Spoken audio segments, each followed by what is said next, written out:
Hello students, मेरा नाम आशीष श्रीवास्तव है और मैंने मास्टर्स आईआईटी मद्रास से करी है। आज मैं आपको जो पढ़ाने जा रहा हूँ जनरली ऑर्गेनिक केमिस्ट्री का टॉपिक है। तो ऑर्गेनिक केमिस्ट्री का देखो, ऑर्गेनिक केमिस्ट्री से डरते सभी हैं। क्यों? क्योंकि आप रटते हो ऑर्गेनिक केमिस्ट्री। अगर आपको प्रॉपर मैकेनिज्म पता हो ना किसी भी ऑर्गेनिक केमिस्ट्री के, कोई भी रिएक्शन हो, तो सोचने का तरीका कैसे डेवलप होता है, कैसे रिएक्शन चलती हैं, तो वो सारी चीज़ें ऑर्गेनिक केमिस्ट्री सबसे सिंपल है। मैं तो मानता हूँ कि सबसे सिंपल है ऑर्गेनिक केमिस्ट्री होता है, क्योंकि कोई रटना नहीं है, कोई कैलकुलेशन नहीं करना है, कुछ नहीं करना है। तो मैं आज आपको पढ़ाने जा रहा हूँ जो भी रीजेंट केमिस्ट्री पढ़ाने जाऊँगा। तो रीजेंट आपको, जैसे आप ऐसे रटते हो कि रीजेंट रट के जाना है कि ये रीजेंट ऐसा बनता है, ये रिएक्टेंट कर इस रिएजेंट को रिएक्ट कराएंगे तो ऐसा बनता है। अगर वही मैकेनिज्म पता चल जाए ना तो हर चीज़ एकदम सिंपल हो जाएगी। तो मैं आपको पढ़ाने जा रहा हूँ क्या कि metal based reagent, metal based reagent. तो मेटल बेस्ड रिएजेंट जो होते हैं, आपको पता है कि मेटल आपका क्या होता है, सॉलिड होता है कि नहीं सॉलिड होता है। मेटल जो हम मेटल यूज करेंगे वो सॉलिड मेटल यूज करेंगे, सॉलिड मेटल यूज करेंगे। ठीक। अब जो आपका सॉल्वेंट होता है तो ये क्या होगा, सॉलिड आपका सॉल्यूट हो गया, नहीं सॉल्यूट हो गया। और एक होता है सॉल्यूट और एक होता है सॉल्वेंट। ये मिलके बनते हैं सॉल्यूशन। तो अब तो मैंने बोल दिया कि भाई मैं मेटल यूज कर रहा हूं, तो मैं मेटल कौन सा, सॉलिड मेटल यूज करूंगा। और सॉल्वेंट क्या होता है, सॉल्वेंट आपका हो सकता है लिक्विड भी हो सकता है, आपका गैस भी हो सकता है, आपका सॉलिड भी हो सकता है, सॉलिड भी। तो जनरली क्या है कि सॉलिड आपका जो सॉल्यूट है वो तो हमेशा सॉलिड फॉर्म में रहेगा, वो आपने पहले मेटल फिक्स कर दिया। अब डिपेंड करेगा सॉल्वेंट। तो सॉल्वेंट आपका लिक्विड, गैस एंड सॉलिड। तो आज मैं आपको जो पढ़ाने जा रहा हूँ वो लिक्विड सॉल्वेंट के बारे में पढ़ाऊंगा, लिक्विड सॉल्वेंट के बारे में पढ़ाऊंगा। ध्यान देना, ये तीनों चीज़ें बहुत ज़्यादा इंपॉर्टेंट है। आप गैस फेज में रिएक्शन करा रहे हो या सॉल्वेंट लेके, या लिक्विड सॉल्वेंट लेके रिएक्शन करा रहे हो, या सॉलिड सॉल्वेंट लेके आप रिएक्शन करा रहे हो, ठीक है। तो ये आपके बहुत ज़्यादा इंपॉर्टेंट होते हैं, बहुत ज़्यादा इंपॉर्टेंट होते हैं। आपने जैसे पढ़ा होगा, जैसे थोड़ा बहुत याद करो। आप लिखते हो कि Pt ले रहे हो H2 गैस के साथ, प्लेटिनम लेते हो, Pd लेते हो H2 गैस के साथ। तो अब बताओ इसमें सॉल्वेंट क्या है, H2 एक नहीं है सॉल्वेंट एक तरीके से आपका H2 काम कर रहा नहीं कर रहा है। तो गैस सॉल्वेंट है कि नहीं सॉल्वेंट है। जैसे आपने ज़रा सा सुना होगा कहीं Na लिक्विड अमोनिया। तो अब बताओ ये लिक्विड अमोनिया क्या है, लिक्विड सॉल्वेंट है नहीं सॉल्वेंट है। तो मेटल हमेशा क्या है आपका, सॉलिड रहेगा नहीं रहेगा। तो वही पढ़ाने जा रहा हूँ आज आपको कि सॉलिड तो मेरा सॉल्यूट रहेगा और लिक्विड मेरा सॉल्वेंट रहेगा, ठीक है। तो देखना आप कितने क्लासिफिकेशंस होते हैं।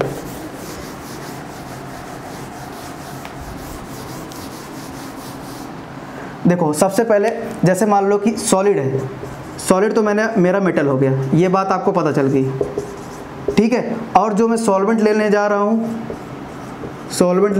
वो मेरा क्या है, लिक्विड है। तो आपको पता है कि हम जो रिएक्शन कराते हैं, जनरली केमिकल रिएक्शन कराते हैं, वो डिजॉल्विंग होती हैं। जो भी आप मेटल लेते हो, जो भी हम सॉल्वेंट ऐसा सॉल्वेंट चूज करेंगे जो मेरा मेटल डिजॉल्व हो जाए उस वाले सॉल्वेंट में, क्योंकि हम सॉल्वेंट क्या है, लिक्विड ले रहे हैं। तो मैं ऐसे लिख सकता हूँ, नहीं लिख सकता हूँ, ऐसे लिख सकता हूँ कि आज मैं आपको कौन सी केमिस्ट्री पढ़ाने जा रहा हूँ,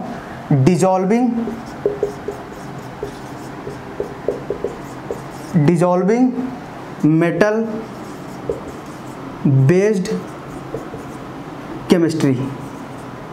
केमिस्ट्री कह लो या रिडक्शन बोल लो, या केमिस्ट्री बोल दो या रिडक्शन, क्योंकि उसी केमिस्ट्री का ही पार्ट है आपका रिडक्शन रिएक्शन, ठीक है। तो डिजॉल्विंग मेटल बेस्ड रिडक्शन हो गया। तो अब देखो सबसे ज़्यादा ज़रूरी क्या होता है कि जो सबसे ज़्यादा ज़रूरी होता है, जो ये रिएक्शन सारी चलती है वो आपकी क्या होती है, सॉल्वेंट डिपेंडेंट रिएक्शन होती है। सॉल्वेंट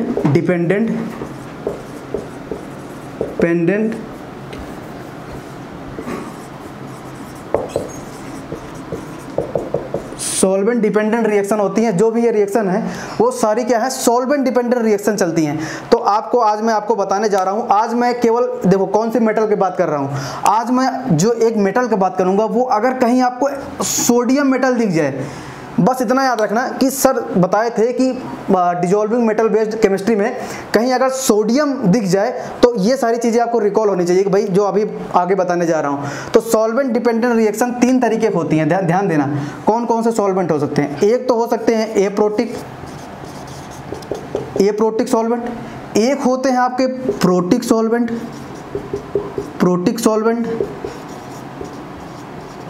ठीक है।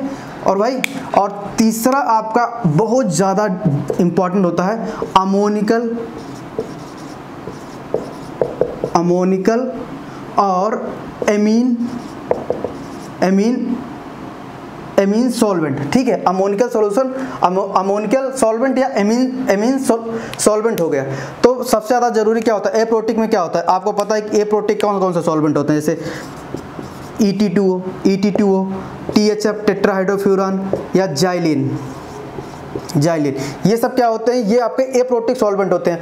और जो आज मैं आपको पढ़ने जा रहा हूँ, क्योंकि Na तो मैंने पहले फिक्स कर दिया कि आज मैं सोडियम मेटल की सारी केमिस्ट्री पढ़ूंगा, सोडियम मेटल किस तरीके से रिएक्टेंट पर रिएक्ट करता है, फिर प्रोडक्ट प्रोड्यूस करता है। तो इसमें प्रोटिक वाले में क्या होगा? प्रोटिक वाले में ध्यान देना, इस प्रोटिक वाले में मैं हमेशा आज यहाँ एल्कोहल यूज करूँगा, ठीक है, और एल्कोहल यूज करूंगा। और अगर अमोनिकल और एमीन यूज करूंगा, अमोनिकल मतलब लिक्विड अमोनिया, आपने कहीं ना कहीं सुना होगा कि लिक्विड अमोनिया या R2NH यूज कर रहे हैं। और ध्यान देना 2 डिग्री या 1 डिग्री एमीन यूज करते हैं, थर्ड डिग्री नहीं लेते हैं, ठीक है, सॉल्वेंट में। तो ये 3 तरीके के मेरे पास क्या है? सॉल्वेंट है। और मेटल आपने फिक्स कर दिया, तो किस तरीके से रिएक्शन शो करते हैं ये सबसे ज़्यादा जरूरी बात होती है।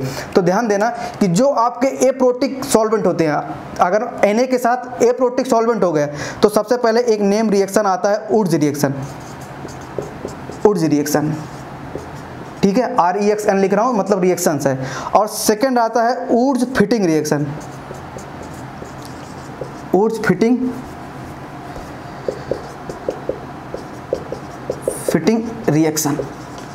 ठीक है। तीसरा आता है पिनाकोलिंग कपलिंग रिएक्शन। ध्यान देना, पिनाकोल रिएक्शन नहीं बोल रहा हूं, पिनाकोलिंग कपलिंग रिएक्शन बोल रहा हूं। Coupling reaction, pinacol different reaction होता है, पिनाकोल कपलिंग डिफरेंट रिएक्शन होती है, ठीक है। और चौथा आता है एसोलोइन कंडेंसेशन या एसोलोइन रिएक्शन, ऐसे लिख लो, रिएक्शन, ठीक है। तो ये 4 तरीके के रिएक्शन आते हैं, इसमें डिफरेंट रिएक्टेंट होते हैं। अभी मैं आपको बता दूंगा कौन से रिएक्टेंट होंगे। प्रोडक्ट हम अपने मैकेनिज्म से निकालेंगे, मैकेनिज्म हमारा सबका एक सेम ही काम करेगा, बस रिएक्टेंट अलग अलग हो गए तो उन सबके नाम अलग अलग हो गए रिएक्शंस के, क्योंकि अलग अलग साइंटिस्ट ने इसको इन्वेंशन किया था। तो देखो प्रोटिक सॉल्वेंट में जो आपकी चलेगी, प्रोटिक सॉल्वेंट अगर ले लो और सोडियम के साथ ले लो तो वो चलेगा BB रिडक्शन। ध्यान दिए रहना, BB रिडक्शन को मतलब क्या है कि इसका फुल फॉर्म होता है बाउ-ब्लेंस रिएक्शन। तो मैं इसको बाउ-ब्लेंस रिएक्शन बोल सकता हूँ, ठीक है, ध्यान दे रहना। और इस वाले में अमोनिकल जब एमीन लेते हो तो सबसे ज़्यादा जो सबसे मोस्ट इंपॉर्टेंट है यहाँ वाले चैप्टर में, सबसे ज़्यादा मोस्ट इंपॉर्टेंट जो है लिक्विड आप जो लेते हो कि सोडियम और लिक्विड अमोनिया लेते हो, तो सबसे ज़्यादा इन सभी में सबसे ज़्यादा इंपॉर्टेंट कौन सी है? आती है आपकी बर्च रिडक्शन। ये आपके एंट्रेंस एग्जाम में सबसे ज़्यादा पूछा जाता है, बर्च रिडक्शन, यही सबसे ज़्यादा इंपॉर्टेंट है, डबल स्टार मार के रख लो, बर्च रिडक्शन। एक आता है बर्च और ब्लेंस, साथ में आता है बर्च एंड ब्लेंस रिडक्शन। ध्यान देना, BB रिडक्शन बोल दिया तो मतलब ये वाली रिडक्शन है। अगर बर्च और ब्लेंस लिख रहा हूँ तो इस टाइप की रिएक्शंस मैं बोलूँगा। तो ध्यान देना कि इसमें देखा क्या हो कि भाई सोडियम ले लिया आपने और अगर ये कोई सॉल्वेंट ले लिया तो ये चारों रिएक्शन शो करती हैं, ठीक है। अगर आपने सोडियम के साथ कोई प्रोटिक सॉल्वेंट ले लिया, आज मैं यहाँ प्रोटिक सॉल्वेंट और एल्कोहल ले रहा हूँ, ध्यान देना, प्रोटिक सॉल्वेंट आज मैं इसमें एल्कोहल ले रहा हूँ। अगर मान लो कोई भी सोडियम मेटल के साथ, सोडियम मेटल, या आप ऐसे लिख सकते हो सोडियम के साथ लिथियम भी लिख सकते हो। और पोटेशियम इन जनरल होता है, ठीक है, हम लिथियम और सोडियम ज़्यादा यूज करते हैं, पोटेशियम थोड़ा सा कम यूज करते हैं, ठीक है। उसका रीज़न बता दूंगा क्यों पोटेशियम कम क्यों यूज करते हैं। तो सोडियम और लिथियम कहीं हो जाए, ठीक है, और सोडियम और लिथियम कहीं हो जाए, और उसके साथ अगर ये सॉल्वेंट आ रहा है लिक्विड अमोनिया और R2NH, तो ये बर्च रिडक्शन देगा और BB रिडक्शन देगा, बर्च प्लस ब्लेंस रिडक्शन, ठीक है। इसको भी बोल दिया कि नाम ये देख लेना, यहाँ हमेशा बर्च प्लस ब्लेंस बोलूँगा, इसको BB रिडक्शन बोलूँगा। तो ये क्लासिफिकेशन है, किस तरीके से क्लासिफिकेशंस की गई हैं। तो सबसे पहले स्टेप टू स्टेप जानना है कि क्या क्या रिएक्टेंट यूज होते हैं। मैं प्रोडक्ट अभी नहीं बनाऊंगा, बस केवल रिएक्टेंट लिखूंगा, और मैं सारा चीज़ आज जो पढ़ाऊंगा वो सबसे पहले आपको बर्च पढ़ाऊंगा। बस आपको एक हिंट दे रहा हूँ किस तरीके से रिएक्टेंट यूज होते हैं इनमें, ठीक है।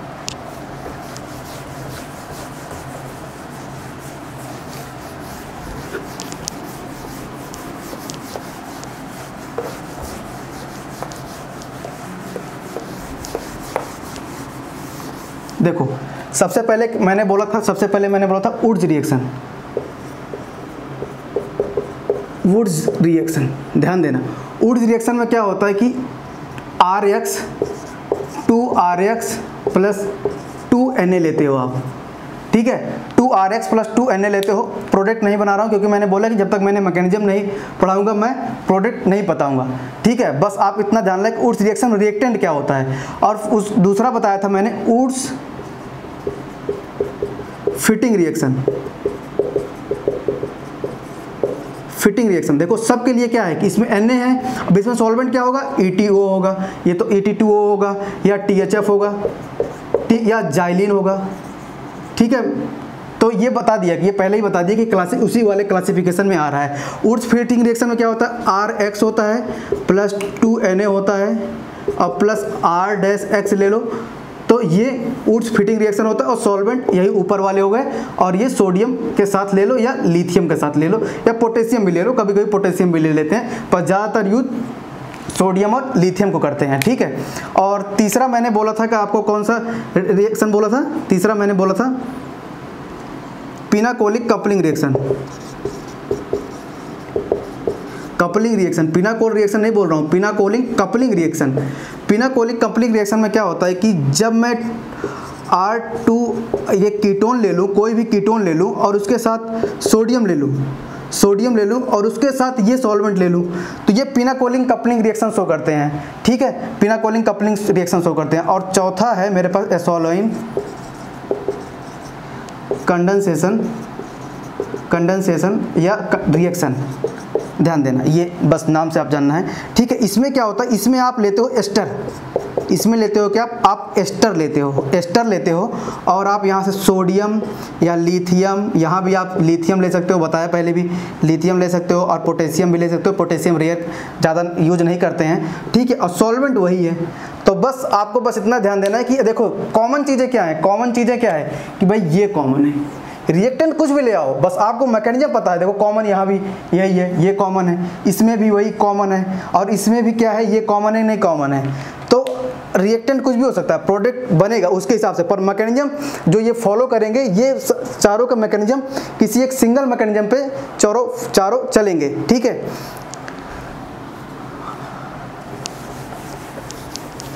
और फिर उसके बाद आया आपका प्रोटिक सॉल्वेंट वाले रिएक्शंस, प्रोटिक सॉल्वेंट वाले रिएक्शन, प्रोटिक सॉल्वेंट रिएक्शन। तो प्रोटिक सॉल्वेंट रिएक्शन मैंने बताया था कि मैं प्रोटिक सॉल्वेंट आज कौन सा यूज कर रहा हूँ, ROH, क्योंकि sodium and lithium and potassium के साथ जनरली ROH यूज करते हैं। अभी बताता हूँ थोड़ी देर में कि क्यों ROH यूज करते हैं, क्या ऐसा रीज़न है कि भाई ROH यूज कर रहे हो, क्या ऐसा रीज़न है कि आप और कोई प्रोटिक सॉल्वेंट नहीं यूज कर रहे हो, ठीक है।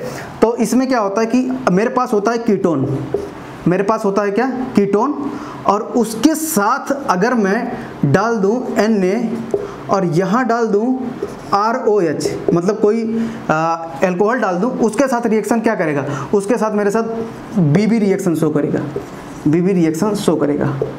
और यही सेम डिफरेंस क्या हो, डिफरेंस देखो कि अगर कीटोन हो और उसके साथ मैं मान लो सोडियम ले लूँ और यहाँ मैं ले लूँ कोई Et2O और जाइलिन, कोई भी मतलब ये जाइलिन ले लूँ, कोई सॉल्वेंट जाइलिन ले लूँ, तो वो कौन सी एसोलाइन कंडेंसेशन शो करना स्टार्ट कर जाएगी।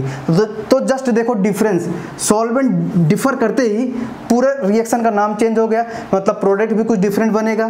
तो ये सारी चीज़ें चलती हैं, ठीक है। तो ये बताऊंगा अभी आपको कैसे चलता है। तो बस ये इतना जानते रहो कि भाई नाम क्या है, नाम से क्या है और रिएक्टेंट क्या यूज हो रहा है, क्योंकि मैकेनिज्म बताया नहीं तो प्रोडक्ट लिखना कोई अच्छी बात है नहीं, वरना फिर सारा चीज़ लगेगा आप रट रहे हो बस केवल। और अब आता है हमारा मोस्ट इम्पॉर्टेंट, जो मोस्ट इम्पॉर्टेंट मैं बताने जा रहा था, बर्च रिडक्शन। ये सबसे ज़्यादा इम्पॉर्टेंट है, बर्च रिडक्शन। ये नोट करके लिख लेना, ये IIT जैम या नेट गेट जिसके लिए सबसे ज़्यादा ये इम्पॉर्टेंट होता है बर्च रिडक्शन। अगर इसमें से कुछ आता है तो समझ लो कि 70% यही आता है। बर्च रिडक्शन आपने सुना होगा, बर्च रिडक्शन एल्कीन होती है। एल्कीन पे अगर आप Na लिक्विड अमोनिया लेते हो, Na लिक्विड अमोनिया लेते हो तो बर्च रिडक्शन होता है, ठीक है। और उसके साथ अगर आप बेंजीन भी लेते हो और ये सारी चीज़ें लेते हो तभी भी आप उसको बर्च रिडक्शन ही बोलोगे। बस मैं क्लासिफिकेशन कर रहा हूँ, अभी कोई प्रोडक्ट नहीं लिख रहा हूँ, बस आपको बता रहा हूँ कि बर्च रिडक्शन होता क्या है, कि कौन सा रिएक्टेंट यूज करेंगे। डिफरेंट रिएक्शन आप ये आपका रिएक्टेंट यूज कर सकते हो, ठीक है। अब आप इसमें बेंजीन के साथ आप इसमें कोई इलेक्ट्रॉन विड्रॉइंग ग्रुप भी लगा सकते हो, और बेंजीन के साथ आप कोई भी इलेक्ट्रॉन डोनेटिंग ग्रुप भी लगा दो, तभी भी अगर यही सेम रिएजेंट रख रहे हो और यही सेम रिएजेंट रख रहे हो, कोई ना कोई प्रोडक्ट बनेंगे। और एक सबसे ज़्यादा इंपॉर्टेंट आता है, एक इसमें सबसे ज़्यादा, तो जनरली क्या होता है कि हम यही पढ़ के जाते हैं कि एल्कीन देखते ही बर्च रिडक्शन करने लग जाते हैं। तो ध्यान देना, सबसे ज़्यादा मोस्ट इंपॉर्टेंट बात यह है, सबसे ज़्यादा मोस्ट इंपॉर्टेंट बात क्या है कि हमेशा इंटरनल एल्कीन होगी, इंटरनल एल्काइन, ये एल्काइन है, इंटरनल एल्काइन होगी। क्या वो कौन सी होगी? हमेशा कौन सी होगी? इंटरनल एल्काइन होगी। कहीं मान लो आपके पास ऐसे हो C∼ हो, ये वाली बर्च रिडक्शन कभी नहीं देगी, क्योंकि ये क्या है? Terminal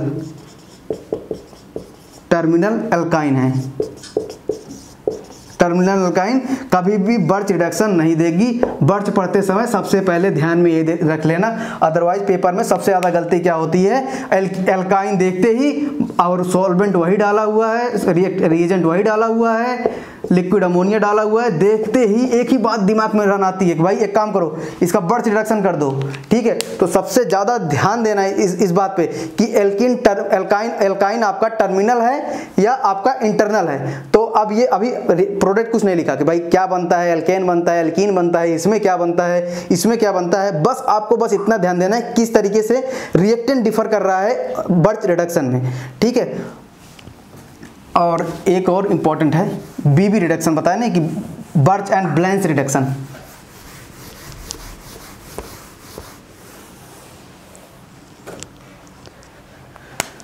birch and Blaine's birch and Blaine's reduction क्या होता है कि ध्यान देना सबसे ज़्यादा कि आपने पढ़ा था बीबी रिडक्शन आपने जो पढ़े थे, आपने ये पढ़ा था कि भाई अगर कोई मैं सोडियम या लिथियम या पोटेशियम के साथ प्रोटिक सॉल्वेंट ले लूँ तो वो बीबी रिडक्शन हो रहा था नहीं हो रहा था। अब ऐसा क्या है कि बर्च और ब्लेंस दोनों एक साथ आ गए, तो बर्च और ब्लेंस ध्यान देना, जब अल्फा बीटा अनसैचुरेटेड कीटोन होगा, या इसको बोल सकते हो कि 1,4,1 ऐसे बोल सकते हो कि अल्फा बीटा अनसैचुरेटेड कीटोन है, ठीक है, अल्फा बीटा अनसैचुरेटेड कीटोन है, तो उसमें अगर आप Na लिक्विड अमोनिया डालो और एक आप डालो Na लिक्विड अमोनिया और फिर साथ में आप ROH भी डाल दो, ठीक है। ध्यान देना, इसमें सबसे ज़्यादा डिफरेंस क्या आता है कि अगर आप Na लिक्विड अमोनिया यूज करें तो भाई आपका बर्च हो गया, बर्च रिडक्शन हो गया। ये पहले से पढ़ते चले आ रहे हैं कि भाई ये बर्च रिडक्शन वाला रीजेंट है।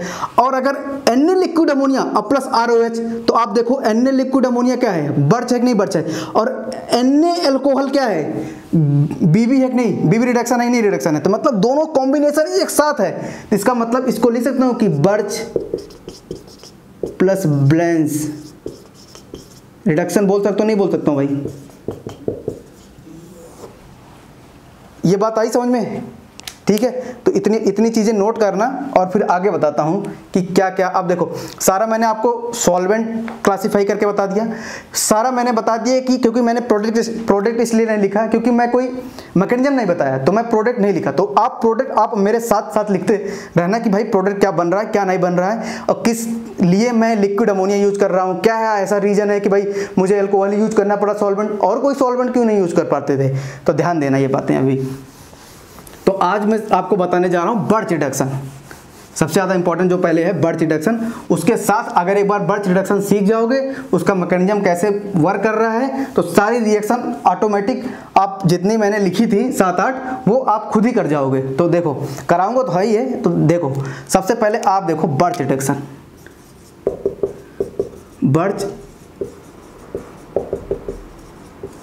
Birch reduction. तो बर्च रिडक्शन में क्या है कि आपने सबसे पहले बोला कि बर्च रिडक्शन में आप इधर लिए हो सोडियम एंड लिक्विड अमोनिया लेते थे नहीं लेते थे? ध्यान देना, सोडियम लिक्विड अमोनिया लेते थे या मैं लिथियम लिक्विड अमोनिया ले लूँ? तो आप जानते हो कि जैसे ही सोडियम वाटर में होता है वो बहुत एक्सप्लोजिव रिएक्शन करता नहीं करता है। तो सोडियम को तो वाटर सॉल्वेंट में ले ही नहीं सकते, ये क्लास 8 या क्लास 10 तक के बच्चे को सबको पता रहता है, तो इसमें तो ले ही नहीं सकते। तो ऐसा क्या रीज़न है कि भाई लिक्विड अमोनिया लेना पड़ा? तो ध्यान देना, सबसे ज़रूरी बात क्या है कि अगर मुझे रिएक्शन अपने कंट्रोल में रखना है तो मुझे लिक्विड अमोनिया लिया हूँ। तो लिक्विड अमोनिया, ध्यान देना कि लिक्विड अमोनिया का जो बॉइलिंग टेम्परेचर होता है और एक होता है फ्रीजिंग टेम्परेचर, एक होता है बॉइलिंग टेम्परेचर, एक होता है फ्रीजिंग टेम्परेचर। तो जो लिक्विड अमोनिया का बॉइलिंग टेम्परेचर होता है, मतलब जिस पे वो बॉयल कर जाता है, उसका बॉइलिंग टेम्परेचर होता है -33 डिग्री सी, -33 डिग्री सी। और जो उसका फ्रीजिंग टेम्परेचर होता है वो होता है -77 डिग्री सी। ये सबसे खास बात बनाती है, इसको क्यों लिया जाता है? क्योंकि देखो वैसे तो ये रिएक्ट कर जाएगा, जब आप लिक्विड अमोनिया में डालोगे और टेम्परेचर इतना स्लो रहेगा तो आपका जो सोडियम वाली सारी रिएक्शन कराओगे वो आपके कंट्रोल में होगी। ठीक है, एक कंट्रोल रिएक्शन आप प्रोसीड कर रहे हो। अदरवाइज क्या है कि आप किसी अदर सॉल्वेंट में लोगे, वाटर सॉल्वेंट में लोगे, वो एक्सप्लोज कर जाएगी, रिएक्शन चलेगी नहीं। ठीक है, और कभी कभी देखो, और फिर एक चीज़ में मैंने और ही बताया था कि आप प्रोटिक सॉल्वेंट सोडियम या लिक्विड के साथ आप ROH क्यों यूज कर रहे हो, ROH क्यों यूज कर रहे हो? तो इसका रीज़न ये है कि भाई जो इसका बॉइलिंग टेम्परेचर होता है वो तो होता है कि अल्कोहल का ROH का बॉइलिंग टेम्परेचर होता है 60 to 70 डिग्री सी के आसपास होता है, पर जो फ्रीजिंग टेम्परेचर होता है इसका 114 डिग्री सी के आसपास होता है। ठीक है, तो आप देखो कि अगर मान लो कि कोई भी रिएक्शन आपको करानी है, कोई भी रिएक्शन आपको कराना है, तो आप अगर मान लो कि -50 डिग्री टेम्परेचर ले लूँ, तो बताओ ये जो अमोनिया है, ये अमोनिया भी लिक्विड फेज में रहेगा और ये अल्कोहल भी लिक्विड फेज में होगा नहीं होगा? सही है ना, दोनों लिक्विड फेज में होंगे, मतलब एक तरीके से मेरा सॉल्वेंट लिक्विड ही रहेगा और मेरा रिएक्शन अच्छे से चलेगी। ठीक है, क्योंकि लिक्विड फेज में रिएक्शन अच्छे तरीके से चलती हैं। और जो मेरा अमोनिया है, ये अमोनिया है, और एक होता है लिक्विड अमोनिया के भी फ्रीजिंग टेम्परेचर लगभग -77 के आसपास होता है। बस इनका क्या होता है कि बॉइलिंग टेम्परेचर थोड़ा सा चेंज हो जाता है। बॉइलिंग टेम्परेचर इसका लिक्विड अमोनिया का इसी के लगभग 30 के आसपास आता जाता रहता है। ठीक है, फ्रीजिंग टेम्परेचर फिक्स नहीं होता लिक्विड अमोनिया का, 70 से लेकर 90 डिग्री C -70 से लेके -90 डिग्री C के आसपास चलता है। तो मतलब बेसिकली अमोनिया ही है, बस वो लिक्विड अमोनिया आप फॉर्म कर रहे हो, तो आप थोड़ा सा उसका फ्रीजिंग टेम्परेचर लो हो जाता है। तो इसीलिए ये रीज़न ऐसा है कि कंट्रोल रिएक्शन बनाने के लिए मुझे ये सारे सॉल्वेंट यूज करने पड़े। अदरवाइज कोई अदर सॉल्वेंट लोगे तो तुरंत रिएक्ट कर जाएगा उससे और सारा एक्सप्लोजन हो जाएगा आपके रिएक्शन में, तो वो सही नहीं होंगी। तो इसलिए मैं ये 2 सॉल्वेंट चूज किया हूँ। यही दोनों ये सॉल्वेंट चूज करने के तरीके यही हैं, ठीक है। सॉल्वेंट चूज करने के तरीके यही हैं। तो अब आपको पता चल गया कि भाई मेरी जो रिएक्शन है, मान लो ये सोडियम, कोई भी रिएक्टेंट है, मान लो ये रिएक्टेंट है, अगर मैं इसको ले रहा हूँ सोडियम लिक्विड अमोनिया ले रहा हूँ, या मान लो मैं जब सोडियम लिख रहा हूँ इसका मतलब लिथियम भी लिख रहा हूँ, ठीक है, पोटेशियम भी लिख रहा हूँ, पर इन जनरल मैं सोडियम लेके चल रहा हूँ। मान लो इसको ROH में ले चल रहे हो, ROH में ले रहे हो एल्कोहल में, तो अगर बताओ कि अगर मैं इसको -50 डिग्री C टेम्परेचर पे कराऊँ, बताओ रिएक्शन होगी नहीं होगी? होगी, ऑब्वियस सी बात है, ये भी लिक्विड फेज में रहेगा। जैसे मैंने देखा कि भाई अमोनिया का जो फ्रीजिंग टेम्परेचर था, अगर वो फ्रीज होने जा रहा है तो -70 डिग्री C चाहिए, और अल्कोहल फ्रीज होने जा रहा है तो उसके लिए -114 डिग्री C चाहिए। तो भाई ऑब्वियस सी बात है -50 डिग्री टेम्परेचर के आसपास लिक्विड फेज में रहेगा, तो रिएक्शन अच्छे तरीके से चलेगी। और जो भी आप क्या कहते हैं रिएक्टेंट यूज करोगे वो आपके लिक्विड फेज में है, तो दोनों आपस में लिक्विड मिक्स होकर अच्छे तरीके से रिएक्शन शो करती हैं। इसीलिए इसको लिक्विड रखने के लिए ये ROH यूज किया गया और ये लिक्विड अमोनिया यूज किया गया, और ये -50 डिग्री टेम्परेचर, मतलब इसके फ्रीजिंग टेम्परेचर के आसपास हम रिएक्शन कराते हैं। आप -50 कर सकते हो, -40 कर सकते हो, -40 कर सकते हो, आपकी मर्जी है।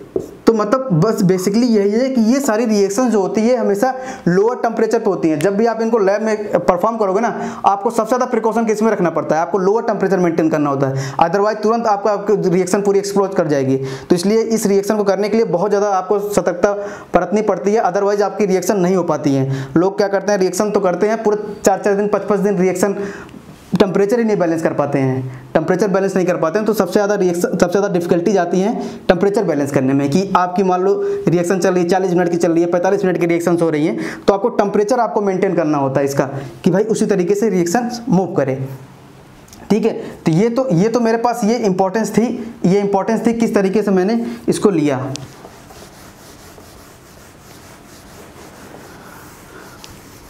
अब देखो, अब एक क्वेश्चन ये भी आता है कि आप इसको रिड्यूसिंग एजेंट क्यों बोल रहे हो?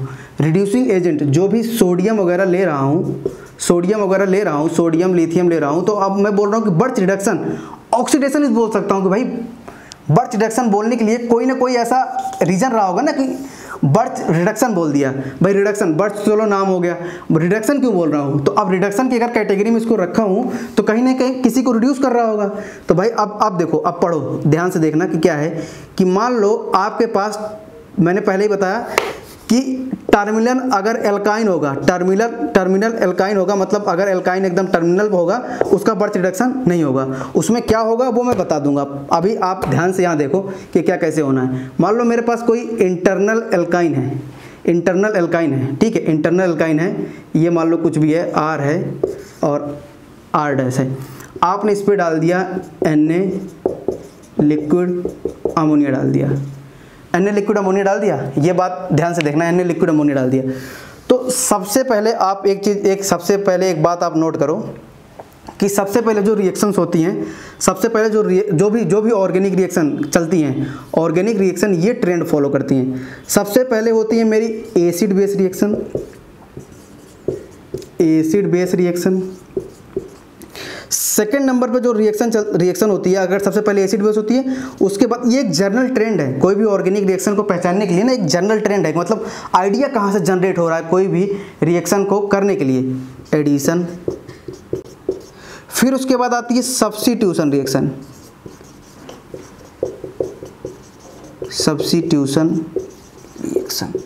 फिर चौथा आता है मेरा एलिमिनेशन, क्योंकि अब हमारे पास कोई ऑप्शन ही नहीं बचा, अब हमें एलिमिनेट करना है। तो एसिड बेस रिएक्शन, आप बोलोगे कि सर एसिड बेस रिएक्शन आपने पहले क्यों रख दिया, एसिड बेस रिएक्शन आपने पहले क्यों बोल दिया, आप एसिड बेस रिएक्शन बाद में रख सकते थे, आपने एडिशन रिएक्शन ऊपर क्यों रखा, सब्स्टिट्यूशन नीचे क्यों रखा। तो इसका रीजन ये है कि एसिड बेस रिएक्शन क्या होता है, इसमें चार्ज इंटरेक्शन होता है, चार्ज इंटरेक्शन होता है, चार्ज इंटरेक्शन, या ऐसे कह सकते हो पोलर इंटरेक्शन, या ऐसे कह सकते हो कि पोलर इंटरेक्शन। आपको पता है कि चार्ज इंटरेक्शन और पोलर इंटरेक्शन बहुत फास्ट होता है, तो इसलिए कहीं भी अगर एसिड बेस रिएक्शन हो रही है ऑर्गेनिक रिएक्शन में, तो सबसे पहले एसिड बेस करो, उसके बाद अदर चीज को आप ध्यान में रखो। ये एक जनरल ट्रेंड है, ये हमेशा आप मत मान लेना कि 100% सही है। मैं जो भी बता रहा हूँ 99% की बात बोल रहा हूँ। 1-2% चीजें हमेशा कहीं ना कहीं डिफर करती हैं, ठीक है, वो प्रैक्टिकली होती हैं, उनका भी एक्सप्लेनेशन होता है, पर पहले हम जनरल ट्रेंड को फॉलो करेंगे। एडिशन रिएक्शन में क्या होता है कि आप पाई बॉन्ड को सिग्मा बॉन्ड में कन्वर्ट करते हो। तो आपको पता है कि वीक बॉन्ड कौन सा था, पाई बॉन्ड वीक बॉन्ड होता नहीं होता है, वीक बॉन्ड होता है, और सिग्मा बॉन्ड स्ट्रॉन्ग बॉन्ड होता है, स्ट्रॉन्ग बॉन्ड होता नहीं होता है, स्ट्रॉन्ग बॉन्ड। मतलब आप क्या कर रहे हो, एक वीक बॉन्ड को स्ट्रॉन्ग बॉन्ड में कन्वर्ट कर रहे हो। तो चलो इसको ऊपर रख दिया, मतलब फर्स्ट ऑर्डर में ये रख दिया और सेकंड ऑर्डर में ये वाला रख दिया, ठीक है। अब आई तीसरी नंबर बात, सब्स्टिट्यूशन रिएक्शन। सब्स्टिट्यूशन में आप क्या करते हो, आप वीक सिग्मा बॉन्ड से एक स्ट्रॉन्ग सिग्मा बॉन्ड बनाते हो, स्ट्रॉन्ग सिग्मा बॉन्ड बनाते हो। यही तो करते हैं ना सब्स्टिट्यूशन में, आप किसी न्यूक्लियोफाइल को ले आते हो, लिविंग ग्रुप निकालते हो, तो मतलब आप वीक सिग्मा बॉन्ड से स्ट्रॉन्ग सिग्मा बॉन्ड को बनाते हो। अब चौथा क्या है, आपके पास कोई ऑप्शन ही नहीं बचा, अब बचा क्या है, एलिमिनेशन रिएक्शन।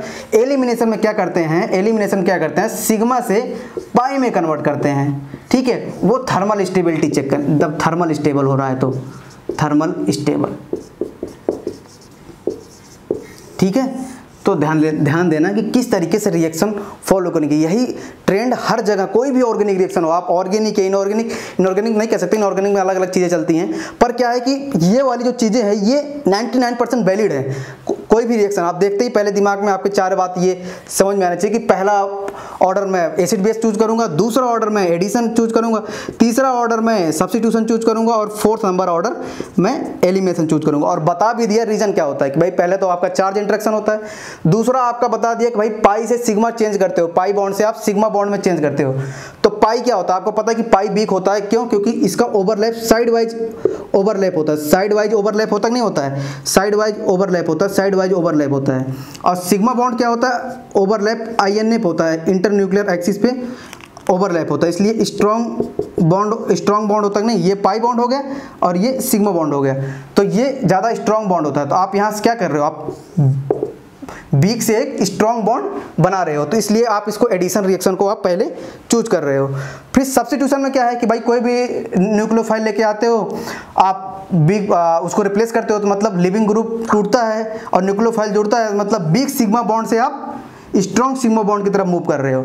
तो मतलब यहाँ से क्या पाई से सिग्मा चेंज कर रहे थे, अब यहाँ क्या था, वही सिग्मा को वीक सिग्मा से स्ट्रॉन्ग सिग्मा जा रहे हो, तो इसलिए ये पहले है, ये बाद में। फिर बाद में क्या है कि भाई आपके पास कोई ऑप्शन नहीं बचता, अब आप सिग्मा को पाई में कन्वर्ट करते हो ड्यू टू थर्मल स्टेबिलिटी, ठीक है। थर्मल स्टेबल हो रहा है तभी वो एलिमिनेशन रिएक्शन होता है, अदरवाइज इन जनरल नहीं होता एलिमिनेशन रिएक्शन। तो इतनी बातें समझ में आई हो तो मैं आगे बढ़ूँ,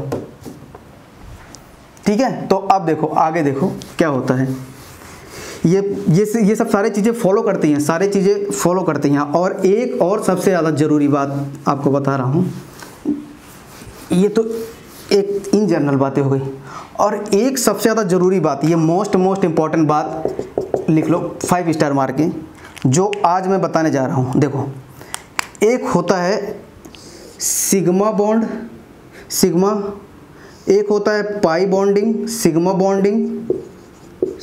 बॉन्डिंग, एक होता है पाई बॉन्डिंग, ठीक है। एक होता है पाई एंटी बॉन्डिंग, पाई एंटी, स्टार लगा दिया तो मतलब एंटी बॉन्डिंग हो गया, बॉन्डिंग। फिर सबसे ऊपर आता है सिग्मा स्टार एंटी बॉन्डिंग, क्योंकि हर एक बॉन्ड का एक एंटी बॉन्ड जरूर होता है, क्योंकि हर कोई बॉन्ड जब फॉर्म होता है एक एंटी बॉन्ड जरूर होता है। और ध्यान देना सबसे ज़्यादा इंपॉर्टेंट क्या होता है कि जो यहाँ बीच में होता है वो होता है नॉन बॉन्डिंग, नॉन बॉन्डिंग। और ये क्या है, ये एक एनर्जी ऑर्डर है। ये क्या है, एनर्जी, ये क्या है, एक एनर्जी ऑर्डर है। तो आपका जो, अगर मैं आपसे बोलूं कि जो मेरे पास कोई भी लोन पेयर होगा या कोई भी इलेक्ट्रॉन होगा वो कौन से में आएगा, तो आप ध्यान देना कि जो मेरा नॉन बॉन्डिंग क्या है, जो लोन पेयर होता है वो नॉन बॉन्डिंग होता है, तो लोन पेयर यहाँ कहीं आ जाता है। और इलेक्ट्रॉन क्या होता है, एक वो भी एक तरीके से किसी से बॉन्ड नहीं होता है, इलेक्ट्रॉन भी एक तरीके से पाई बॉन्डिंग और सिग्मा बॉन्डिंग के ऊपर इलेक्ट्रॉन यहाँ होता है, इलेक्ट्रॉन यहाँ होता है। ये क्या है, लोन पेयर, और ये क्या है मेरा इलेक्ट्रॉन। इतनी बातें एकदम ध्यान से समझना। ये सबसे ज़्यादा मॉलिक्यूलर ऑर्बिटल थ्योरी थ्रू जब आप एक्सप्लेन करते हो सारी चीज़ों को तो ये ट्रेंड फॉलो करते हैं, ठीक है, कि भाई कौन किसको पहले इलेक्ट्रॉन देगा, कौन किसको बाद में इलेक्ट्रॉन देगा, कौन इलेक्ट्रॉन आपसे बोलूँ कि पाई स्टार पर जल्दी पहुंचना चाहेगा कि सिग्मा स्टार पर जल्दी पहुंचना चाहेगा, तो आप यहाँ से बता सकते हो कि ऐसा है कि सर कि पाई इलेक्ट्रॉन जो है वो पाई की एंटी बॉन्डिंग के पास जल्दी पहुंचना चाहेगा और सिग्मा एंटी बॉन्डिंग में लेट पहुंचना चाहेगा, क्योंकि ये इसके पास में है भाई, डिस्टेंस कम है, डिस्टेंस कम है तो जल्दी पहुंचेगा नहीं पहुंचेगा, और डिस्टेंस दूर है तो भाई लेट पहुंचेगा नहीं पहुंचेगा। तो इससे बहुत सारी चीज़ें क्लियर होती हैं, अभी मैं आके आपको बताने जा रहा हूँ। तो देखो सबसे पहली बात ध्यान दो कि कैसे आपको पता चलेगा कि आपका बर्च रिडक्शन हो रहा है या नहीं हो रहा है।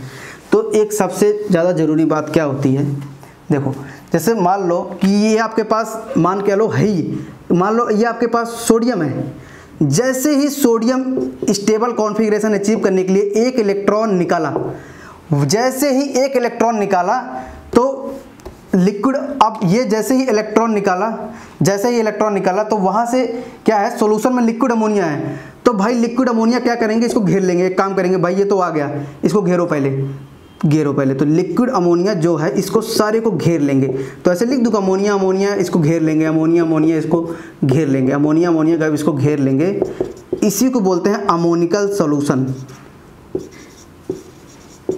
अमोनिकल सॉल्यूशन और सॉल्यूशन। और कैसे पता चलेगा कि भाई इलेक्ट्रॉन निकला कि नहीं निकला है, ये क्या होगा, जो भी सॉल्यूशन होता है, सॉल्यूशन होता है, ये मेरे पास क्या होगा, ये मेरे पास ब्लू कलर हो जाएगा, ब्लू कलर, जो इस सॉल्यूशन का कलर है वो ब्लू कलर हो जाएगा। तो मेरे को पता चल जाएगा कि भाई सोडियम से एक इलेक्ट्रॉन निकल गया। अदरवाइज कैसे आप पता चलोगे, कैसे आपको पता चलेगा कि भाई आपकी रिएक्शन स्टार्ट हो रही है इस टेम्परेचर पे, या कौन सा टेम्परेचर अप्लाई करूं कि भाई मेरी रिएक्शन स्टार्ट हो जाए। मान लो आप कभी -40 पे चला रहे हो, चेक कर रहे हो, आपने फिर टेम्परेचर चेंज किया, -45 पे पहुंच गए, पता चला आपने टेम्परेचर चेंज किया, -35 पे पहुंच गए। तो जिस वाले टेम्परेचर पे आप देखोगे अरे भाई ये मेरा सॉल्यूशन है, एक काम करता हूँ, सॉल्यूशन ब्लू कलर हो गया, तो मतलब ब्लू कलर हो गया तो मतलब ये एक इलेक्ट्रॉन निकाल दिया। तो ये आपके जैम में, IIT जैम में पूछा भी हुआ है और पूछा भी जाता है जेईई वगैरह में कि भाई जो मेरा सॉल्यूशन का कलर होता है किसके कलर होता है, इसका कलर अमोनिकल इलेक्ट्रॉन के कलर होता है। अमोनिकल, जो ये अमोनिकल सॉल्यूशन है इसका कलर ब्लू कलर, ये किसके कारण है, ये अमोनिकल इलेक्ट्रॉन के कारण है। अमोनिकल इलेक्ट्रॉन, ये जो इलेक्ट्रॉन है और जो अमोनिया इसको घेरे पड़े हैं, अमोनिया घेरे पड़े हैं कि भाई इलेक्ट्रॉन आ गया, घेर लो इसको, कि हाइड्रोजन इसके कर लिया, इसको घेर लिया, सारे पोलर घेर लिया, तो वो अमोनिकल इलेक्ट्रॉन के कारण ये ब्लू कलर होता है। ठीक है, इतनी बात समझ में आई। तो ब्लू कलर होता है, तो ये ब्लू कलर आते ही पता चल जाता है कि मेरी रिएक्शन स्टार्ट होना चल पड़ी है। ठीक है, और फिर उसके बाद देखो, अब उसके बाद आपके पास दो ऑप्शन है। आपने तो क्या किया, इसका तो काम तमाम कर दिया कि चलो एक काम करते हैं, Na से Na+ आपने बना दिया स्टेबल कॉन्फ़िगरेशन के लिए, एक इलेक्ट्रॉन निकल गया और अमोनिया उसके पास घिर गए। एक आपके पास क्या ऑप्शन है कि अमोनिया है कि नहीं, अभी भी सॉल्यूशन में अमोनिया है ना, तो अमोनिया क्या है, ऐसे लिख सकता हूँ अमोनिया है। ठीक है, अब अमोनिया क्या करेगा, अमोनिया क्या कर सकता है कि भाई एक काम करते हैं, अमोनिया बोलेगा कि भाई मुझसे भी रिएक्शन कर लो, इससे भी रिएक्शन कर सकता है, नहीं कर सकता है। तो अगर मान लो बोलेगा कि भाई एक काम करो, इससे रिएक्शन करना स्टार्ट करो, तो अब बताओ इधर सिग्मा बॉन्ड है तो इधर निगेटिव, इधर डेल पॉजिटिव, तो ये क्या होगा, इसके इधर क्या होगा, ये तो सिग्मा बॉन्ड है, इसके इधर क्या होगा, सिग्मा एंटी बॉन्डिंग होगा नहीं होगा, सिग्मा एंटी बॉन्डिंग होगा। और कहेगा अच्छा ठीक है सिग्मा एंटी बॉन्डिंग में रिएक्शन करने जा रहा हूँ, तो बोलेगा ठीक है एक काम करो, रिएक्टेंट में सॉल्यूशन में ये भी पढ़ा कि नहीं पढ़ा है, रिएक्टेंट है कि नहीं रिएक्टेंट है, तो ये भी पढ़ा है। तो अब क्या करेगा, ये वाला देखो, ये वाला क्या करेगा, ये मेरे पास क्या बोलेगा कि भाई एक काम करो, मैं ट्रिपल बॉन्ड हूँ, ये मेरे पास सिग्मा पाई और पाई है, तो मेरे पास पाई एंटी बॉन्डिंग है, तो बोलेगा अच्छा ठीक है ऑर्डर चेक करो। तो भाई ऑर्डर क्या होता है, अभी मैंने आपको बताया था कि भाई एक होता है सिग्मा बॉन्डिंग, पाई बॉन्डिंग, फिर आता है पाई एंटी बॉन्डिंग, फिर आता है sigma anti bonding, sigma anti bonding. फिर यहाँ क्या आता है, यहाँ आता है मेरा इलेक्ट्रॉन, इलेक्ट्रॉन आता है। तो इलेक्ट्रॉन बताओ, आप बताओ खुद कि इलेक्ट्रॉन कहाँ जाना प्रेफर करेगा, सिग्मा एंटी बॉन्डिंग में या पाई एंटी बॉन्डिंग में। तो ऑब्वियस सी बात है पाई एंटी बॉन्डिंग पास में है, तो पाई एंटी बॉन्डिंग में चला जाएगा और सिग्मा एंटी बॉन्डिंग में लेट जाएगा। तो मतलब यहाँ से इलेक्ट्रॉन स्लो जाएगा और यहाँ इलेक्ट्रॉन फास्ट चला जाएगा। ये से ध्यान दे रहना, सबसे ज़्यादा इंपॉर्टेंट बात यही है कि भाई कभी कोई मान लो से पूछे इंटरव्यू में कि बताओ कि अमोनिया भी है, तो अमोनिया से क्यों रिएक्ट नहीं कर लिए, तो बस यही रीजन देने कि भाई इधर सिग्मा एंटी बॉन्डिंग में जा रहा है, इधर पाई एंटी बॉन्डिंग में जा रहा है, तो पाई एंटी बॉन्डिंग वाला फास्ट शो करता है। अरे भाई ज़्यादा कम डिस्टेंस है ना, फास्ट पहुंच जाएगा, और यहाँ धीरे उसी स्पीड से जाएगा, ठीक है। तो ये फास्ट रिएक्शन शो करता है, इसलिए इससे जल्दी रिएक्ट हो जाएगा, और इससे बहुत धीरे धीरे रिएक्ट करता है बहुत धीरे धीरे रिएक्ट करता है, तो उतना इफेक्टिव नहीं हो पाता रिएक्शंस में ये सारी चीज़ें। तो ये वाला क्या हुआ, तो अब देखो फिर से लिख देता हूँ, देखो अब इतना बात पता चला कि भाई मेरे पास ये था और सोडियम से इलेक्ट्रॉन निकला, और वो इलेक्ट्रॉन कहाँ गया, इसके पाई एंटी बॉन्डिंग में इलेक्ट्रॉन गया। इतनी बात पता चली, इलेक्ट्रॉन गया कि नहीं गया, पाई एंटी बॉन्डिंग में इलेक्ट्रॉन गया। तो अब ये क्या बना भाई, बॉन्ड ब्रेक हुआ होगा नहीं हुआ होगा। अब इधर से जब बॉन्ड ब्रेक हुआ होगा तो ऐसा बना होगा भाई, एक देखो ये ऐसा बना होगा, ये कार्बन है, ये बॉन्ड ब्रेक हुआ होगा, तो इधर डेल निगेटिव बना होगा, इधर निगेटिव इधर पॉजिटिव, एक बॉन्ड ब्रेक करके आप ऐसे लिख सकते हो, ठीक है। और इधर आर होगा कि नहीं होगा।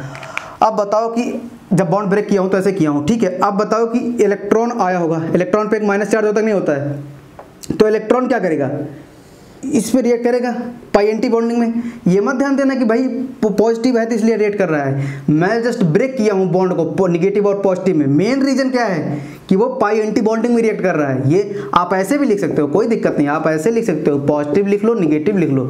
बेसिकली मैं रिएक्ट कर रहा हूँ यहाँ पे, ठीक है। अब रिएक्ट करा रहा हूँ यहाँ पे पॉजिटिव पे रिएक्ट, क्योंकि इलेक्ट्रॉन क्या है हमेशा पॉजिटिव पे रिएक्ट करेगा। लेकिन मेन रीजन क्या है, एंटी बॉन्डिंग वाला कॉन्सेप्ट है, ठीक है, एंटी बॉन्डिंग वाला कॉन्सेप्ट है। वो तो जस्ट मैंने बॉन्ड ब्रेक किया है, आप बॉन्ड ब्रेक करो क्योंकि दोनों के इलेक्ट्रोनेगेटिविटी सेम है, इस वाले कार्बन की इस वाले कार्बन की, चाहे आप निगेटिव इधर बनाओ, चाहे आप पॉजिटिव इधर बनाओ, चाहे आप पॉजिटिव इधर बनाओ, चाहे आप निगेटिव इधर बनाओ। इतनी बात समझ में आई। तो देखो तो अब क्या हुआ, इलेक्ट्रॉन पे एक निगेटिव चार्ज होता है नहीं होता है, इलेक्ट्रॉन पे एक निगेटिव चार्ज है, तो जैसे ही इलेक्ट्रॉन पॉजिटिव से रिएक्ट किया तो आपको पता है कि पॉजिटिव एंड प्लस इलेक्ट्रॉन मिलकर एक इलेक्ट्रॉन का चार्ज मिलकर न्यूट्रल बना देगा नहीं बना देगा। तो मतलब इधर अभी कितने इलेक्ट्रॉन हैं, 1 2 3 4 5 6 है कि नहीं, तो 6 हैं। अब इसके बैलेंस में कार्बन के बैलेंस सेल में कितने इलेक्ट्रॉन हैं, 3 है कि नहीं, 3 है, अभी 3 है तभी पॉजिटिव चार्ज है, क्योंकि बैलेंस सेल में वैसे होते हैं 4 कार्बन के, और अभी है मेरे पास 3, अब 4 से एक कम है तभी तो पॉजिटिव चार्ज है भाई। और यहाँ देख लो, यहाँ देख लो, अब इसके कार्बन के बैलेंस सेल में कितने इलेक्ट्रॉन हैं, 1 2 3 4 5, होते कितने हैं, अब 4 और हैं कितने 5, तभी तो एक निगेटिव चार्ज है भाई। तो निगेटिव चार्ज मतलब कभी ऐसा मत समझना कि वो लोन पेयर होता है या कुछ अदर चीज़ें होती है। निगेटिव चार्ज जस्ट ये रिप्रेजेंट करता है कि how many electron is more than valence electron shell, ठीक है। तो ये निगेटिव इसीलिए यहाँ निगेटिव है। तो भाई अब यहाँ 6 है, 6 इलेक्ट्रॉन सिस्टम है, तो इलेक्ट्रॉन एक रिएक्ट किया, आपको पता है कि इलेक्ट्रॉन जैसे ही रिएक्ट करेगा, अब ये था, ये था और ये था, और ये इधर निगेटिव चार्ज था, नेगेटिव चार्ज था, नेगेटिव चार्ज था। जैसे ही इलेक्ट्रॉन रिएक्ट किया तो बताओ पॉजिटिव नेगेटिव मिलकर न्यूट्रल हो जाएंगे नहीं हो जाएंगे, और एक इलेक्ट्रॉन आ जाएगा नहीं आ जाएगा। तो बताओ 7, ये क्या हुआ 7 इलेक्ट्रॉन सिस्टम हुआ नहीं सिस्टम हुआ, तो टोटल 7 इलेक्ट्रॉन सिस्टम हुआ ना, टोटल तो 7 इलेक्ट्रॉन सिस्टम हुआ। पर कार्बन के बैलेंस सेल में कितने इलेक्ट्रॉन हैं, 4 हैं नहीं 4 हैं, तभी तो ये न्यूट्रल है, कोई चार्ज नहीं है, ठीक है। तो अब सबसे बड़ी बात आती है किस, यही सबसे ज़्यादा मेन ट्विस्ट आता है, ठीक है। इसको बोलते हैं रेडिकल एनायन, रेडिकल है और एनायन है, रेडिकल एनायन बोलते हैं। ध्यान देना सबसे ज़्यादा इंपॉर्टेंट यही है कि भाई रेडिकल एनायन आपने बना दिया। अब आगे देखो, रेडिकल एनायन बना दिया तो ध्यान देना एक बात, सबसे ज़्यादा जरूरी बात, कि रेडिकल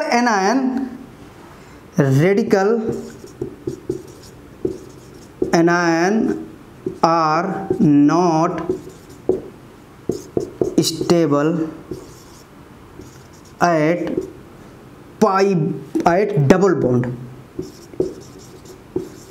डबल बॉन्ड मतलब दोनों स्टेबल नहीं है डबल बॉन्ड पे।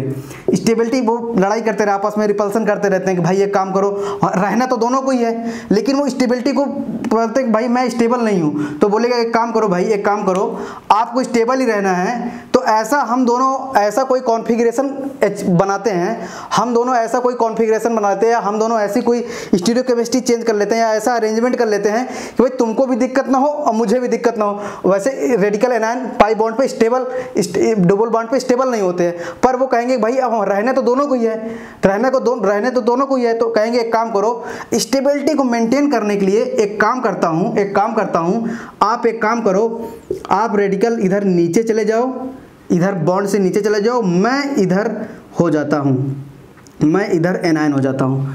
तो अब बोलेंगे अच्छा ठीक है, तो तुम इधर एनायन बन के आ गए, तो जो मेरा आर है तो इसको अपोजिट रख देता हूँ कि भाई रिपल्सन ना हो कहीं एक दूसरे से। तो बोलेगा अच्छा ठीक है, रेडिकल इधर आ गया, तो बोलेगा अच्छा एक काम करो, आप दूसरे वाले आर इधर चले जाओ, इधर चले जाओ। तो बोलेगा चलो ठीक है भाई, दोनों लोग चले आए ऐसे, ठीक है। तो अब क्या होता है, कार्बन तो अमोनिया से प्रोटॉन ले सकता है नहीं ले सकता है। अब देखना सबसे ज़्यादा खास बात, तो इन दोनों की तभी तो स्टेबिलिटी को मेंटेन करने के लिए, क्योंकि ये दोनों एक साइड में रहेंगे तो रिपल्सन करते रहेंगे, तो ये कहेंगे भाई एक काम करते हैं, हम दोनों अपने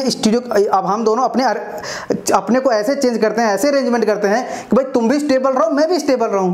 तो बोलेंगे चलो ठीक है भाई, एक काम करो, तुम इधर साइड बैठ लो, मैं इधर साइड बैठ लेता हूँ। तो कहेंगे अच्छा ठीक है, इनका क्या करें, नहीं तो एक साइड लगा देंगे, तो एक काम करेंगे भाई, उनके वाले को इनको अपोजिट कर लेते हैं, और रेडिकल वाले आप अपने अपोजिट चले जाना। तो रिपल्सन को रिड्यूस करने के लिए ऐसा कॉन्फ़िगरेशन वो अचीव करते हैं। फिर आपके पास क्या होता है, रिएक्शन में आपके पास अमोनिया है, तो ये यहाँ से प्रोटॉन ले लेता नहीं लेता है, प्रोटॉन ले लेगा, तो ये क्या बन जाएगा आर, और ये बन जाएगा, और यहाँ से हाइड्रोजन अभी भी रेडिकल है।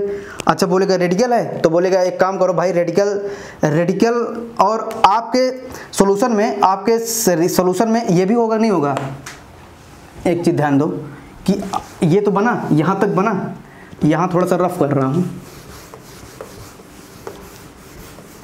अभी आप कहाँ तक पहुँच गए, आप यहाँ तक पहुँच गए कि भाई ये मेरे पास आर था, ये रेडिकल है, और ये मेरे पास एनायन है, यहाँ तक पहुँच गए। तो सॉल्यूशन में तो ऐसे बहुत सारे मॉलिक्यूल होंगे भाई, ऐसे बहुत सारे, ये H पहुँच गए, आप H पहुँच गए, ऐसे सॉल्यूशन में बहुत सारे मॉलिक्यूल होंगे, तो ये बोलेंगे कि भाई एक काम करता हूँ, आपको पता ही है कि रेडिकल कॉम्बिनेशन बहुत फास्ट होता है, तो वो आपस में कंबाइन भी कर सकते हैं। तब तक इलेक्ट्रॉन बोलेगा अरे भाई तुम तो रेडिकल मॉलिक्यूल कंबाइन होने जा रहे हो, और मैं तो इलेक्ट्रॉन हूँ, मैं तो बहुत तेज रिएक्शन करता हूँ, बहुत रैंडम मोशन करता हूँ। तो बोलेगा अच्छा ये स्लो रिएक्शन होती है, इनमें आपस में जो कपलिंग होती है बहुत स्लो होती है, उससे कहीं 10 गुना 20 गुना, मतलब लगभग 10⁻³ टाइम्स 4 टाइम्स उससे तेज क्या होता है इलेक्ट्रॉन। तो जब तक ये इससे पहुंचना जाएगा ना, तब तक इलेक्ट्रॉन कहेगा ले, रेडिकल को बोलेगा ले भाई मैं तेरे से रिएक्ट कर लिया, आज अब इससे रिएक्ट कर ले। तो तब तक ये वाला जाता रहेगा, दूसरा इलेक्ट्रॉन आएगा, अच्छा तू इससे रिएक्ट करने जा रहा है, ले मैं तुमसे रिएक्ट कर लिया।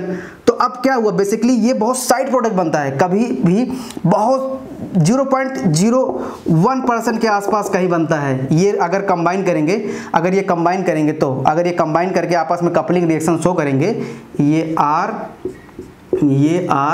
और ये H और ये मान लो कपलिंग रिएक्शन शो करे, यहाँ से मान लो कपलिंग रिएक्शन शो करे, तो ये वाला साइड प्रोडक्ट बनता है कपलिंग करके 0.001% के आसपास कहीं बनता है। मतलब माइनर प्रोडक्ट है, काउंट ही नहीं करेंगे क्या परसेंटेज है इसका, कि मतलब 100 मॉलिक्यूल्स में कहीं इतना ज़्यादा 0.01% बन रहा है, तो 1% कहीं आसपास जा रहा है, तो मतलब बहुत कम है। ठीक है, बहुत कम है, 0.1% के आसपास भी नहीं है, इतना 1% का भी 100 लेस है।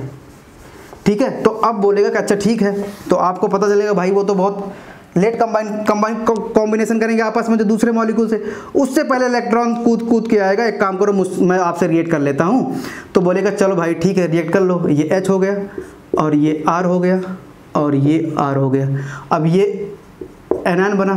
तो अब तो कोई रेडिकल, अब आपको पता है कि रेडिकल क्या है, 7 इलेक्ट्रॉन सिस्टम है। रेडिकल क्या होता है, 7 इलेक्ट्रॉन सिस्टम होता है, और एक एनायन आएगा तो 8 इलेक्ट्रॉन सिस्टम बनेगा, ये 8 इलेक्ट्रॉन सिस्टम बनेगा। तो भाई 8 इलेक्ट्रॉन सिस्टम बनेगा, कोई भी कार्बन 8 इलेक्ट्रॉन सिस्टम बनेगा, तो उस पर निगेटिव आएगा नहीं आएगा। अगर ये देखो ना 1 2 3 4 5 6 7 8, मतलब ऑक्टेट कंप्लीट है इस वाले कार्बन की। पर बैलेंस सेल में कितने इलेक्ट्रॉन है, बैलेंस सेल में इलेक्ट्रॉन है 1 2 3 4 5, तो होते कितने हैं 4, और ज़्यादा हैं इसमें 5, तो तभी तो एक इलेक्ट्रॉन निगेटिव आया। तो बोलेगा अच्छा ठीक है, एक काम करो, अभी भी आपके पास अमोनिया है, रिएक्शन में अमोनिया है, तो कार्बन अमोनिया से इलेक्ट्रॉन ले सकता है, तो वो वहाँ से ये एक इलेक्ट्रॉन ले लेगा और ये फाइनल प्रोडक्ट बन के आएगा नहीं है। तो बताओ, अगर मैं डायरेक्ट आपको रटा देता कि एक काम करो आप रट लो, अगर मैं आपसे बोलता कि भाई एक काम करो आप ये रट लो, तो कभी आप इसका मैकेनिज्म के थ्रू कभी मीनिंग नहीं समझ पाते। अगर कहीं थोड़ा बहुत चेंज करके रिएक्टेंट में दे देता तो कभी नहीं समझ पाते। तो अब इसका बना ट्रांस प्रोडक्ट, इसलिए हमेशा लोग ऐसे याद करते हैं कि भाई ये ट्रांस प्रोडक्ट बनता है। ठीक है, ये H बनता है, ये इधर H, तो ऐसे लोग याद करके रखते हैं कि भाई ये E बनता है, E आइसोमर बनता है, E बनता है। ठीक है, क्योंकि ये हाइयर प्रायोरिटी 1 होगा, इधर लोअर प्रायोरिटी 2, इधर हाइयर प्रायोरिटी, इधर लोअर प्रायोरिटी, तो ये क्या हुआ E बनता है। ठीक है, तो इसलिए बस जनरली इन जनरल में लोग कह देते हैं कि भाई ये ट्रांस बनता है। ठीक है, ट्रांस बनता है, E आइसोमर बनता है, ये ट्रांस बनता है, ट्रांस बनता है नहीं बनता है। ठीक है, और ये साइड प्रोडक्ट में क्या बन सकता है, साइड प्रोडक्ट में सिस बन सकता है, पर उसकी चांसेस बहुत कम है, 0.001% बताया। और फिर डाइमराइजेशन करके बताया कि डाइमराइजेशन जो करके बनाएगा वो H और ये R, ये डाइमराइजेशन करके, और ये H, तो डाइमराइजेशन करेगा तो R, ठीक H, ये डाइमराइजेशन करेगा तो बहुत 0.01% के आसपास बनेगा। तो मतलब ये सब माइनर प्रोडक्ट हैं। मेजर क्या है, ये मेरा 95 to 98% के आसपास बनता है, तो ये मेरा मेजर प्रोडक्ट होता है। तो अगर मैं डायरेक्ट लिखवा देता, चलो लिख लो कि भाई बर्च रिडक्शन करते ही ट्रांस प्रोडक्ट बनता है, तो अब आपको मैकेनिज्म पता चला कि भाई किस तरीके से क्या रीजन है ट्रांस प्रोडक्ट बनाने का। तो ये आपका एक बर्च रिडक्शन का, ये समझ लो बर्च रिडक्शन का केवल 10% खत्म हुआ है। बर्च रिडक्शन का बस एक नॉर्मल 10% खत्म हुआ है। और बर्च रिडक्शन को हमेशा करते समय आपको ध्यान देना है, कहीं टर्मिनल एल्कीन आ जाए तो फिर क्या रिएक्शन होगी। देखो इधर, अगर टर्मिनल एल्कीन आ जाए, ये तो इंटरनल थी, मतलब इंटरनल क्या बीच में थी, इंटरनल एल्काइन, ऐसा एल्कीन बोलता हूँ, एल्काइन से क्या बनता है, एल्कीन, सॉरी मैं एल्काइन, ठीक है, हमेशा एल्काइन ध्यान देना, एल्कीन पे नहीं होता है बर्च रिडक्शन, ध्यान देना। इसके आगे फर्दर रिएक्शन नहीं होता है, उसका भी रीजन है, बस आप जान ही रहो कि भाई क्यों नहीं होता। ठीक है, इतना जान रहे हो कि नहीं होता क्योंकि स्टेबिलिटी उतना गेन नहीं कर पाता है, जो प्रोडक्ट बनता है वो फिर बैकवर्ड रिएक्शन में चला आता है रिएक्शन। तो आप इसमें जब आप डालोगे Na लिक्विड अमोनिया, तो बस आप इतना ध्यान रखना कि ये क्या होता है, ये बहुत पोलर बॉन्ड है, बहुत ही पोलर बॉन्ड है। और जैसे ही Na और लिक्विड अमोनिया दिखा तो सबसे पहले भैया बोलिएगा कि एसिड बेस रिएक्शन कर लेता हूँ, पोलर इंटरेक्शन कर लेता हूँ, तुरंत इससे रिएक्ट कर लेगा और H2 गैस बाहर आ जाएगा और ये आपका ये निगेटिव और ये Na पॉजिटिव बन के बाहर हो जाता है और बाद में हाफ H2 गैस निकल जाती है। तो ये ध्यान देना कि ये एक तरीके से न्यूक्लियोफाइल बनाता है। एक तरीके से अगर टर्मिनल एल्काइन होगा तो हमेशा ये क्या बना देगा, एक न्यूक्लियोफाइल बना देगा यहाँ। अब पर जब इंटरनल एल्काइन होगा तो हमेशा एक ट्रांसपोर्टेड बनाएगा। तो ये एक बर्च रिडक्शन का बस 10% था। और बर्च रिडक्शन फिर आपको आगे किसने जैसे बताया था कि बर्च रिडक्शन क्या क्या आगे जाना है, कैसे जाना है, तो अभी तो इतना देखो। ओके, तो मैंने आपको बर्च रिडक्शन पढ़ा दिया। तो बर्च रिडक्शन में क्या था कि भाई आप भी कोई भी सोडियम, लिथियम या पोटेशियम ले लो और उसके साथ आप कोई भी लिक्विड अमोनिया ले रहे थे, तो ये सारा बर्च की तरीके बर्च काम कर रहा था। तो मतलब ये क्या था, अमोनिकल सॉल्यूशन ले रहे थे, तो मेरे को बर्च बता दिया, बर्च रिडक्शन। और फिर उसके बाद अभी एक और मैंने बोल रहा था कि एक बीबी रिडक्शन होता है, बर्च और ब्लेंस रिडक्शन होता है।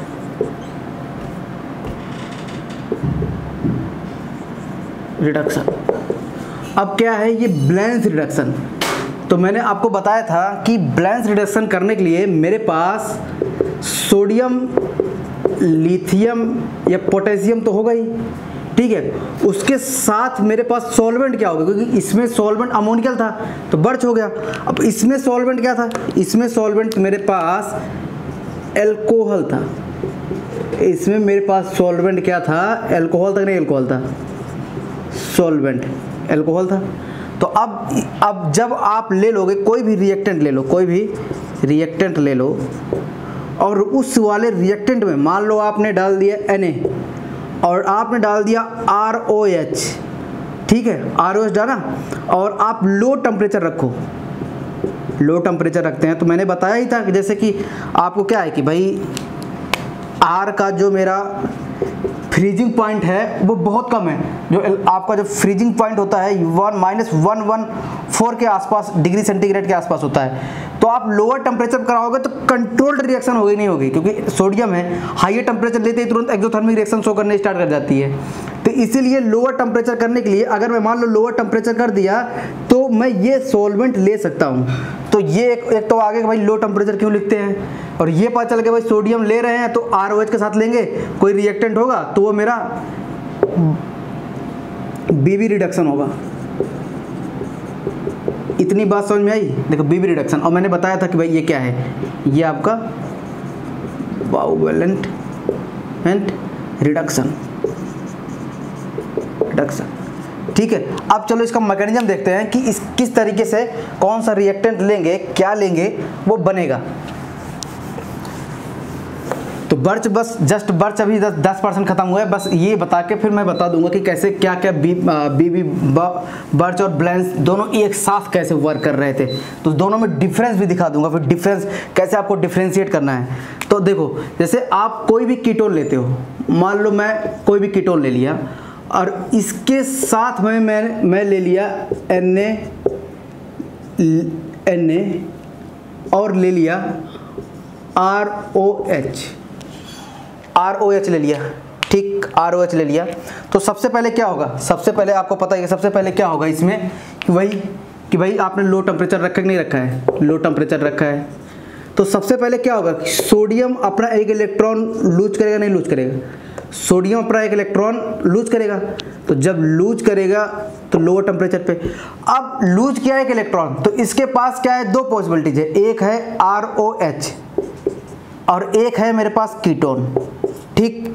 तो आप बताओ कि एक तो ये भाई इलेक्ट्रॉन क्या है कि इस हाइड्रोजन से भी रिएक्ट कर सकता है, भाई ये HD हाइड्रोजन है नहीं है, डेल पॉजिटिव डेल नेगेटिव है नहीं है, HD हाइड्रोजन है कि नहीं है, HD हाइड्रोजन है। और एक दूसरी पॉसिबिलिटीज ये है कि ये यहाँ अटैक कर दे, क्योंकि इधर भी डेल पॉजिटिव है, इधर भी डेल पॉजिटिव है। तो आप किस में अटैक कराओगे? तो आप देखो, जैसे मैंने पहले ही बताया था कि भाई देखो ये क्या होते हैं, एनर्जी लेवल्स होते हैं। ये मेरे सिग्मा होते हैं, ये मेरे पाई होते हैं, ये मेरे पाई एंटी बॉन्डिंग होते हैं, ये मेरे सिग्मा एंटी बॉन्डिंग होते हैं। और इस वाले में यहाँ कहीं बीच में इलेक्ट्रॉन होता नहीं होता है। तो आप बताओ, आप इधर सिग्मा बॉन्डिंग नहीं है, इधर सिग्मा और पाई एक नहीं पाई है, तो मतलब यहाँ कहीं पाई एंटी बॉन्डिंग होगा नहीं होगा, और यहाँ सिग्मा एंटी बॉन्डिंग होगा नहीं होगा, क्योंकि इलेक्ट्रॉन हमेशा एंटी बॉन्डिंग में आप देते हो। तो आप बताओ कि फिर से वही बात कि भाई पाई एंटी बॉन्डिंग में फास्ट जाएगा और सिग्मा एंटी बॉन्डिंग में स्लो जाएगा। ठीक है, तो पाई एंटी बॉन्डिंग में फास्ट जाएगा, ये फास्ट जाएगा और ये स्लो जाएगा। तो मतलब इधर रिएक्शन स्लो करेगा, मतलब लेट करेगा, और इस वाले पोर्शन में रिएक्शन फास्ट करेगा इलेक्ट्रॉन। ठीक है, तो अब आपको पता चलेगा कि इलेक्ट्रॉन कहाँ रिएक्ट करेगा, कि मेरे इसी कीटोन वाले पार्ट में ही रिएक्ट करेगा। ये एज अ जस्ट सॉल्वेंट की तरह बिहेव करेगा। भाई मेटल का तो ऐसे तो मेटल यूज नहीं कर सकते ना, आपको मेटल किसी न किसी सॉल्वेंट के साथ लेके यूज करना है। पहले ही बताया डिजॉल्विंग मेटल केमिस्ट्री पढ़ा रहा हूँ। तो ये इतनी कहानी थी कि भाई पॉसिबिलिटीज़ क्या है, पॉसिबिलिटीज़ दो थी। आप दो पॉसिबिलिटीज़ को आपने डिफ्रेंशिएट किया एंटी बॉन्डिंग वाले कॉन्सेप्ट से। तो एंटी बॉन्डिंग वाले कॉन्सेप्ट से आपको पता चल गया कि भाई इलेक्ट्रॉन यहाँ न जाके इस ROS से न रिएक्ट करके ये वाले कीटोन से रिएक्ट करेगा। ठीक है, आगे चलूँ। देखो फिर क्या था कि अब आपको पता चल गया कि ये क्या हो गया, ये रिएक्ट किया, ये इलेक्ट्रॉन कीटोन से रिएक्ट किया, क्योंकि आपको पता है कि भाई ये पोलर बॉन्ड है, तो इधर होगा डेल पॉजिटिव, इधर होगा डेल नेगेटिव। तो इलेक्ट्रॉन जब इधर आके रिएक्ट किया तो एक बॉन्ड ब्रेक हुआ नहीं ब्रेक हुआ। तो पोलर बॉन्ड जब ब्रेक होता है, तो बताओ जो शेयर्ड इलेक्ट्रॉन होता है लेके आता है नहीं लेके आता है, तो मतलब यहाँ पॉजिटिव छोड़ जाएगा, इधर निगेटिव बन जाएगा। तो फिर वही पुरानी बातें कि भाई पॉजिटिव बनेगा, इलेक्ट्रॉन आएगा, पॉजिटिव निगेटिव मिलके न्यूट्रल बन जाएगा, और यहाँ क्या हो जाएगा, रेडिकल बन जाएगा नहीं बन जाएगा, और इधर क्या बन जाएगा, ये बन जाएगा नहीं बन जाएगा, एनायन बनेगा नहीं बनेगा। तो इसी को बोलते हैं रेडिकल एनायन। पहले ही बताया था, रेडिकल एनायन। ठीक है, तो जैसे क्या पहले बताया, मतलब ये एनायन है, ये रेडिकल है, तो रेडिकल एनायन। तो जनरली क्या है, रेडिकल एनायन रिपल्सन होता है, ये अनस्टेबल होते हैं। तो ये क्या करेंगे भाई, क्या करेंगे कि इनके पास कोई ऑप्शन नहीं है। अब क्या करते हैं भाई, सोचते हैं कि एक काम करते हैं, इस रिएक्शन में ROH है कि नहीं है, तो ये एसिडिक हाइड्रोजन है कि नहीं है, एसिडिक हाइड्रोजन है। क्यों? क्योंकि ये देखो, ये इधर क्या है, डेल निगेटिव, इधर डेल पॉजिटिव, तो एसिडिक हाइड्रोजन है। तो बोलेगा एक काम करो भाई, इससे हाइड्रोजन ले लो, तो ये इससे हाइड्रोजन ले लेगा। तो क्या करेगा, जब इससे हाइड्रोजन ले लेगा तो ये बना लेगा OH, एंड फिर क्या बना देगा, रेडिकल बना देगा। फिर इलेक्ट्रॉन देखो, इलेक्ट्रॉन तो फ्रीली घूमते रहते हैं, इलेक्ट्रॉन तो इसमें फ्रीली घूमते रहते हैं। तो अगर मान लो पहले कौन सा स्टेप होगा, इलेक्ट्रॉन मान लो इधर भी रिएक्ट कर सकता है, रेडिकल से रिएक्ट कर सकता है, नहीं कर सकता है। तो पहले तो क्या होगा, पहले तो भाई अगर इलेक्ट्रॉन रिएक्ट कर लेगा तो डाई एनायन बन जाएगा, जो कि बहुत ज़्यादा अनस्टेबल है। अगर डाई एनायन बन गया तो वो बहुत ज़्यादा अनस्टेबल है। तो ये तो कभी ये तो पहला स्टेप होगा ही नहीं, ये स्टेप पहले तो होगा नहीं, ये स्टेप पहले तो होगा ही नहीं, ये स्टेप पहले नहीं होगा। पहले कौन सा स्टेप होगा, पहले ये स्टेप होगा, फिर उसके बाद क्या बोलेगा कि भाई अब तो तुम रेडिकल बन गए। तो एक पॉसिबिलिटीज क्या है कि क्योंकि आपके रिएक्शन में बहुत सारे मॉलिक्यूल ये भी होंगे जो रेडिकल बने होंगे, और इलेक्ट्रॉन भी घूम रहे होंगे, ऐसे इलेक्ट्रॉन भी घूम रहे हैं। चलो इलेक्ट्रॉन को एक्सेस में ले लिया, मतलब 1 2 3 इक्विवेलेंट, आप ज़्यादा ले लो 1 इक्विवेलेंट से, ठीक है, तो ले लिया। तो ये क्या बोलेंगे भाई, एक काम करते हैं, कंबाइन हो जाते हैं। आपको पता है कि रेडिकल अनस्टेबल होते हैं अभी, और बहुत फास्ट कॉम्बिनेशन करते हैं। तब तक इलेक्ट्रॉन बोलेगा अरे भाई तुम मॉलिक्यूल दोनों कंबाइन होने जा रहे हो, और मैं छोटा सा हूँ, और मैं मूवमेंट मेरी इतनी फास्ट है, मतलब 10⁵ टाइम्स आपसे मेरी मूवमेंट ज़्यादा है, स्पीड भी ज़्यादा है। तो जैसे ही कंबाइन करने गए तुरंत इलेक्ट्रॉन पहले चलाया। तो ये स्टेप नहीं हो पाता, ये स्टेप फेवरेबल हो जाता है। ठीक है, ये स्टेप क्या हो जाता है, ये स्टेप आपका फेवरेबल हो जाता है। तो ये वाला कंबाइन ना होके इलेक्ट्रॉन पहले रिएक्ट कर दिया, जब इलेक्ट्रॉन रिएक्ट कर दिया, जब इलेक्ट्रॉन रिएक्ट कर दिया क्या हुआ, बना। तो अब मेरे पास फिर से वही कहानी कि भाई एनायन बन गया, एनायन बन गया, कार्बो एनायन बन गया, नहीं बन गया, कार्बो एनायन बन गया, नहीं बन गया, कार्बो एनायन बना नहीं बना। अब फिर बोलेगा भाई अब तो निगेटिव बन गया, तो बोलेगा एक काम करता हूँ, सॉल्यूशन में अभी ROH है ही है, जो प्रोटिक सॉल्वेंट लिए हो, जो प्रोटिक सॉल्वेंट लिए हो, तो जो प्रोटिक सॉल्वेंट आप लिए हो, फिर बोलेगा एनायन एक काम करते हो, एक काम कर भाई, यहाँ से ले ले तू प्रोटॉन, यहाँ से ले लो आप प्रोटॉन, तो यहाँ से ले लो प्रोटॉन। इसको रफ कर दे रहा हूँ, ठीक है, लिख लिए हो गया आई थिंक सभी ने।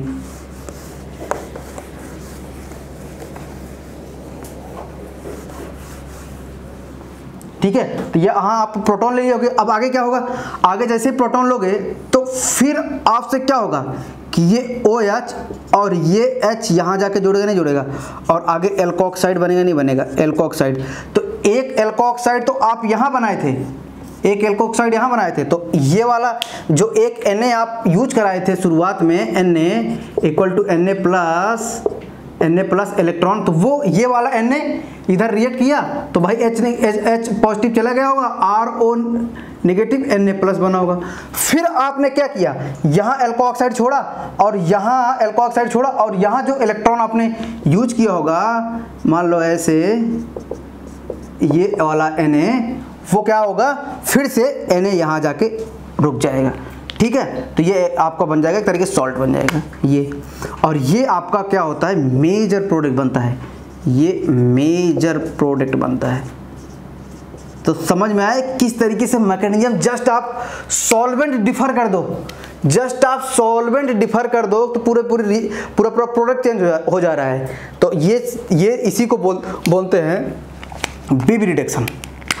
बीबी रिडक्शन नाम से नहीं जाना है, बस पहचान लेना है कि नाम से क्या है, बाकी आपको मैकेनिज्म पता होना चाहिए, बस मैकेनिज्म पता होना चाहिए किस तरीके से मैकेनिज्म जा रहा है। ठीक है, बीबी रिडक्शन, ये बीबी रिडक्शन कौन सी वाली है, ये बाउ बैलेंस वाली,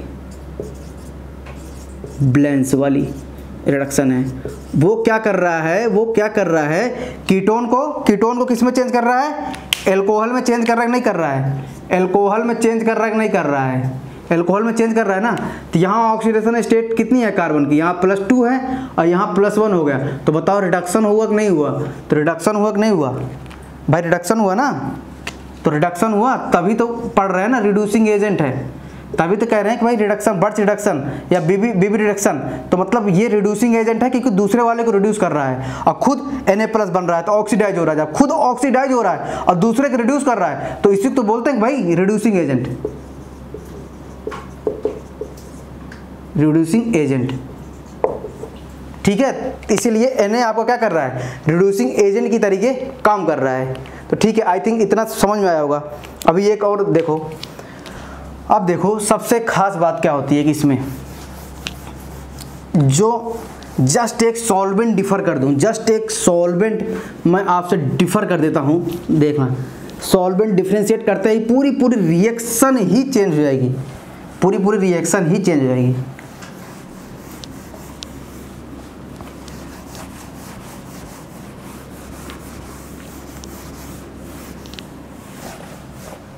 देखो जैसे मान लो यही कीटोन था, यही कीटोन था मेरे पास, यही मेरे पास कीटोन था, यही मेरे पास कीटोन था, और मैंने डाल दिया इस पे Na और साथ में डाल दिया ROH and low temperature. Low temperature हमेशा ध्यान दिए रहना, लो टेम्परेचर, ठीक है, लो टेम्परेचर। और ये तो सॉल्वेंट हो गया, प्रोटिक सॉल्वेंट। अगर मान लो इसी कीटोन पे आप Na डाल दो और ET2O डाल दो, ET2O मतलब ए प्रोटिक सॉल्वेंट डाल दो, तब क्या बनेगा। अभी ये वाला हमने पढ़ा, ये हल्का सा आप लोअर टेम्परेचर रख दो, कोई दिक्कत नहीं है, टेम्परेचर थोड़ा सा लो टेम्परेचर रखते हैं इस पर, ठीक है, क्योंकि सोडियम है, अदरवाइज एक्सप्लोजन हो जाएगा। ठीक है, तो जैसे ही आप लो टेम्परेचर, जैसे ही आप इसको सोडियम के साथ, इधर भी सोडियम इधर भी सोडियम, जैसे ही आप सॉल्वेंट डिफर करें तो क्या क्या प्रोडक्ट बनेंगे। तो इधर जस्ट अभी हमने पढ़ा, इसी को बोलते हैं बीबी रिडक्शन, बीबी रिडक्शन, बीबी रिडक्शन, बीबी रिडक्शन। इसमें क्या बना, एल्कोहल बना नहीं बना, भाई अल्कोहल बना नहीं बना, ठीक है। और जो H हमने लिया, ये वाला H अगर देखना जाए, ये H, ये और ये वाला H यहाँ अल्कोहल से, सॉल्वेंट से आया, ठीक है। ये बातें समझ में आई। अब देखो ये वाला मैकेनिज्म देखो कैसे होता है। देखो अब क्या है कि भाई मेरे पास पहले तो वही काम जो अपना पुराना होता है कि भाई Na क्या करेगा, एक इलेक्ट्रॉन लूज करेगा स्टेबल कॉन्फ़िगरेशन के लिए, एक इलेक्ट्रॉन लूज किया।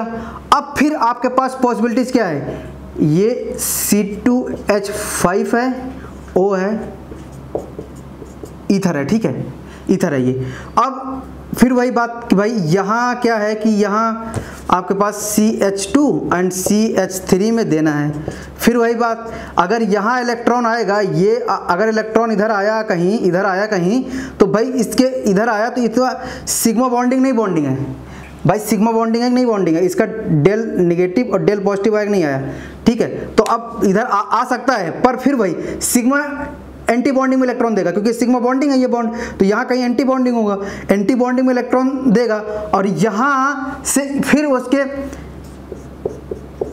पाई एंटी बॉन्डिंग में इलेक्ट्रॉन देगा। तो कहाँ से देगा, तो भाई इलेक्ट्रॉन कूद के पहले यहाँ आना चाहेगा, तो यहाँ पहले रिएक्ट नहीं करेगा इलेक्ट्रॉन, इस जो हमारा एप्रोटिक सॉल्वेंट है। इतनी बातें ध्यान में रखनी है।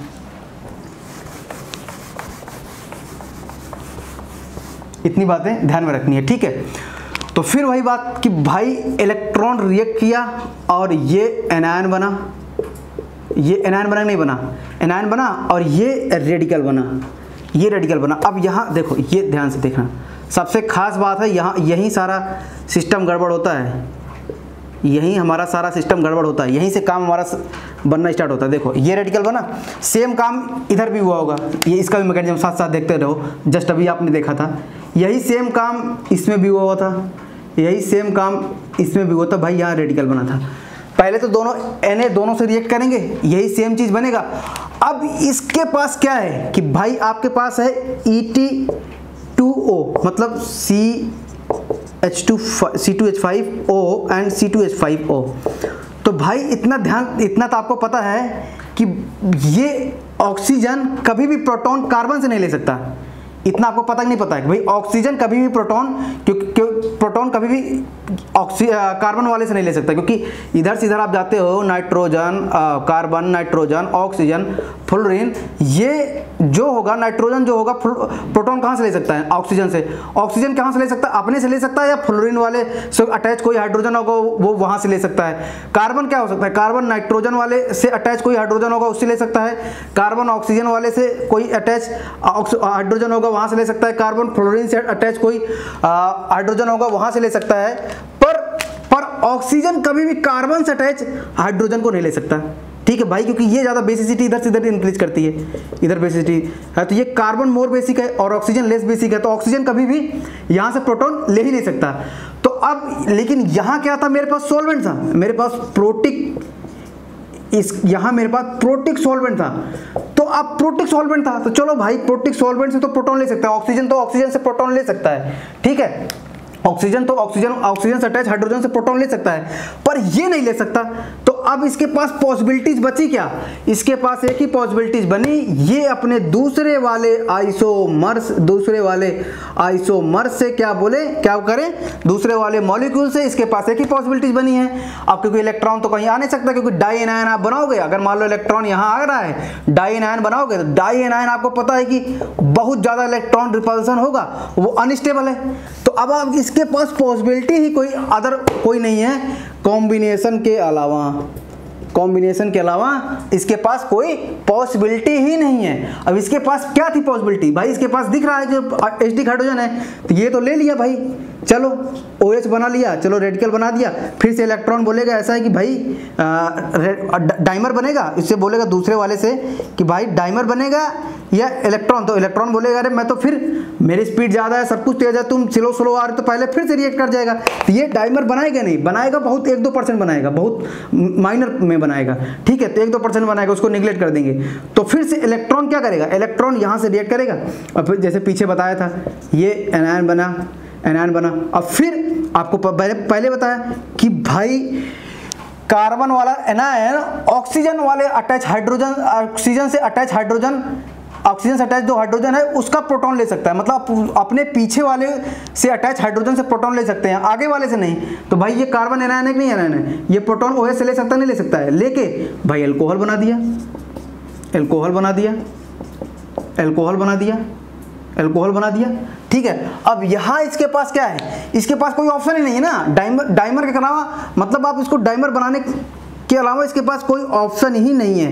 तो ऑप्शन नहीं है तो भाई बनाओ अब, क्योंकि अब ऑप्शन लेस है। तो बोलेगा भाई अब एक ही पॉसिबिलिटी है, लास्ट वाली पॉसिबिलिटी यही है कि चलो दोनों लोग डाइमर बन जाते हैं। तो ये बोलेगा कि चल भाई दोनों लोग डाइमर बन जाते हैं एनायन, अब बोलेगा चलो दोनों लोग कंबाइन हो जाते हैं। हो गया कि नहीं हो गया? डाइमर बना कि नहीं बना? अब जब बाद में आप क्या करते हो कि इसमें इसको बाद में वर्कअप करते हो, जैसे ये ऐसे लिखा रहे पहला और फिर ऐसे लिखेगा रहेगा दूसरा ऐसे लिखेगा NH4Cl से 2 इक्विवेलेंट आप NH4Cl से क्विंच कर दिए और H3O+ से वर्कअप कर दिए। मतलब इसका मतलब है बाद में पहले ये सब डाला, बाद में रिएक्शन होने के बाद ये सब डाला। और यहाँ क्या है, ये कॉमा लिख के लिखा हुआ है, मतलब आप साथ में डाले हुए हैं, मतलब Na और Et2O साथ में पड़ा हुआ है और यहाँ NaOH और कोई 1 और 2 का नहीं मेंशन है, मतलब ये दोनों चीज़ साथ में है। इसमें बाद में वर्कअप किया था तो NH4Cl से क्विंच किया था। तो क्विंच मतलब कि लिमिटेड, आपको जितना ही हाइड्रोजन चाहिए होता है उतना ही हाइड्रोजन लिमिटेड में दिया जाता है। जब लिमिटेड हाइड्रोजन कहीं आपको प्रोड्यूस करना है तो आप क्या कहते हैं NH4Cl यूज करते हो। जब आप अनलिमिटेड हाइड्रोजन कहीं किसी को देना है तो आप H3O+ यूज करते हो। यही डिफरेंस है कि वर्कअप आप जब करते हो H3O+ से और वर्कअप क्विंच करते हो, इसको बोलते हैं क्विंच करना NH4Cl से, तो आप केवल लिमिटेड अमाउंट में हाइड्रोजन प्रोड्यूस करते हो। ठीक है, हाइड्रोजन देते हो यहाँ। तो ये NH4Cl क्या है, NH4Cl ये होगा नहीं होगा NH4Cl भाई, NH4Cl क्या होगा, ये प्लस और Cl नेगेटिव बाहर, तो एक इलेक्ट्रॉन ले लेगा, अमोनिया गैस बाहर निकल जाएगी, और फिर यहाँ से जो Na होगा, एक Na इधर से Cl रिएक्ट कर लेगा और दूसरा Na यहाँ लगा होगा, मतलब एक Na तो ये बना होगा Na++ इलेक्ट्रॉन, ये यहाँ मतलब इसमें ये बनाया होगा, मतलब कीटोन को रिएक्ट किया होगा, और दूसरा वाला Na क्या हुआ होगा, Na+ बन के दूसरा वाला कीटोन इसको कन्वर्ट किया होगा रेडिकल में। तो अब बताओ 2 Na बचे कि नहीं बचे हैं, तो 2 इक्विवेलेंट आप NH4Cl डालोगे तो यहाँ से H तो यहाँ चला गया भाई, H तो यहाँ चला गया, H तो यहाँ चला गया और H यहाँ चला गया, अमोनिया गैस बाहर निकल गई। अब बचे 2 Cl, तो NaCl इधर, एक Cl ये वाला और इधर एक Na+Cl हो गया। दूसरा फिर क्या करेगा, दूसरा इक्विवेलेंट NH4Cl का, तो Cl नेगेटिव जो होगा वो Na+ से, तो इधर बन जाएगा Na+Cl। तो समझ में आया कि बस एक सॉल्वेंट चेंज करने से किस तरीके से डिफरेंस आ रहा है, कि आपने बस इधर ले लिया, आपने इधर ले लिया ROH और इधर आपने ले लिया Et2OH। तो Et2OH से इसी को बोलते हैं पिनाकोल कपलिंग रिएक्शन। कपल हो रहा है कि नहीं हो रहा है, यहाँ से यहाँ से कपल हो रहा है कि नहीं हो रहा है, कपल हो रहा है। पिनाकोल रिएक्शन अलग होती है, ये है पिनाकोल कपलिंग रिएक्शन, मतलब जो पिनाकोल में रिएक्टेंट यूज होता है यहीं से बनता है, तो इसीलिए बोलते हैं pinacol coupling reaction. Pinacol coupling reaction, coupling क्यों बोल रहे हैं, क्योंकि पिनाकोल का रिएक्टेंट है, कोई एक पिनाकोल रिएक्शन होती है, उसको बताएंगे बाद में कि पिनाकोल रिएक्शन होती है। पिनाकोल के लिए ये reactant as a reactant use करता है और यहाँ से कपल कर रहा है ये दोनों, तो इसी को बोल दिया गया पिनाकोल कपलिंग रिएक्शन और इसको बीबी रिडक्शन। तो ये जस्ट डिफरेंस था आपका सॉल्वेंट का, कि सॉल्वेंट का डिफरेंस क्या होता है। तो बस आप इतना ध्यान रखना कि बीबी रिडक्शन मतलब क्या होता है, कीटोन से एल्कोहल में चेंज करना।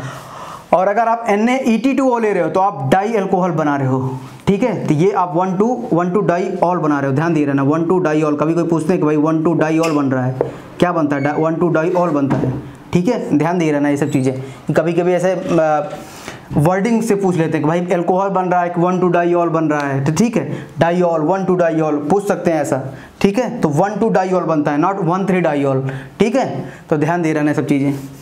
तो ये तो आपका डिफरेंस कैसे हुआ, जस्ट आप देखो कैसे डिफरेंशिएट हो गया कि भाई जस्ट सॉल्वेंट चेंज करते ही सारी रिएक्शंस कैसे आपकी चेंज हो गई। तो एक और बताते हैं,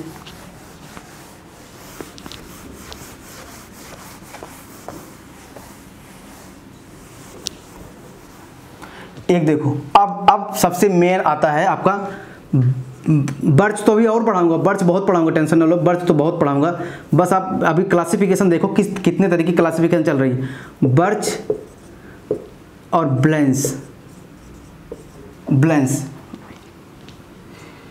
हाँ ब्लेंस, ये बर्च एंड ब्लेंस। अब क्या था कि अब देखो जैसे मेरे पास मान लो अल्फा बीटा, मैंने पहले बताया था कि बर्च ब्लेंस में रिएक्टेंट आपको बता दिया था कि अल्फा बीटा अनसैचुरेटेड कीटोन होगा। अल्फा बीटा इसको बोलते हैं अल्फा, इसको बोलते हैं बीटा, तो इसको बोलते हैं अल्फा बीटा अनसैचुरेटेड कीटोन, क्योंकि ये पाई बॉन्ड है ना, इसको बोलते हैं alpha comma beta unsaturated ketone. Ketone है नहीं, कीटोन है ना, तो अल्फा बीटा अनसैचुरेटेड कीटोन, ठीक है, अल्फा बीटा अनसैचुरेटेड कीटोन है। तो अल्फा बीटा अनसैचुरेटेड कीटोन पे अगर आप डालो क्या, आप एक डालो Na लिक्विड अमोनिया डालो, और आप डालो Na लिक्विड अमोनिया, ये डाल दो, और दूसरा आप डाल दो Na लिक्विड अमोनिया भी डालो, और साथ में देखो 1 2 नहीं लिख रहा हूँ, साथ में आप ROH भी डाल दो, साथ में ROH डाल दो। तो भाई Na लिक्विड अमोनिया आपको पता है कि बर्च रिडक्शन देता कि नहीं देता है, तो ये क्या होगा, ये बर्च रिडक्शन होगा, ये बर्च रिडक्शन में होगा, बताऊंगा क्या प्रोडक्ट बनेगा। तो Na लिक्विड अमोनिया इतना तो बर्च रिडक्शन दिया, और वही NaROH BB रिडक्शन देता कि नहीं देता है, BB रिडक्शन हुआ कि नहीं हुआ, BB रिडक्शन। तो बर्च और प्लस BB रिडक्शन, तो इसी को बोलते हैं बर्च, इसी पूरे को कॉम्बिनेशन को बोलते हैं बर्च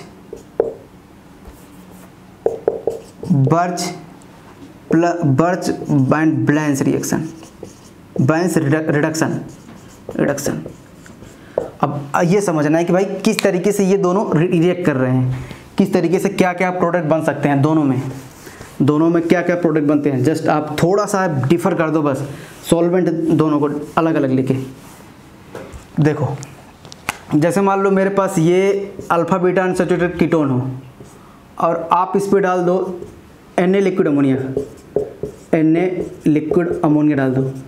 Na लिक्विड अमोनिया डालोगे तो सबसे पहले वही आपके पास वही एक ऑप्शन है कि भाई सबसे पहले इलेक्ट्रॉन प्रोड्यूस करेगा, नहीं प्रोड्यूस करेगा, ये Na प्लस इलेक्ट्रॉन बना। ये तो बड़ी पुरानी वाली कहानी है कि फिर जैसे ब्लू कलर सोल्यूशन होगा तुरंत पता चल जाएगा भाई रिएक्शन स्टार्ट हुई है। अब आपके पास दो पॉसिबिलिटीज है, या तो आप यहाँ रिएक्शन कराओ ये पाई स्टार, या तो ये पाई स्टार, या तो ये पाई स्टार, कहीं ना कहीं तो आपको रिएक्शन कराना पड़ेगा। तो आपको पता है कि भाई जो इलेक्ट्रॉन होता है वो सॉफ्ट होता नहीं होता है, इलेक्ट्रॉन छोटा भी है, सॉफ्ट है, ऐसे नहीं छोटा नहीं, मतलब इलेक्ट्रॉन सॉफ्ट होता है, ठीक है, सॉफ्ट होता है। तो अगर आप देखो एक तरीके से, अगर आप देखो तो यहाँ देखो तो क्या हो रहा है कि सॉफ्ट है, क्योंकि ये होता है हार्ड सेंटर, ये वाला होता है हार्ड सेंटर, और ये वाला क्या होता है सॉफ्ट सेंटर,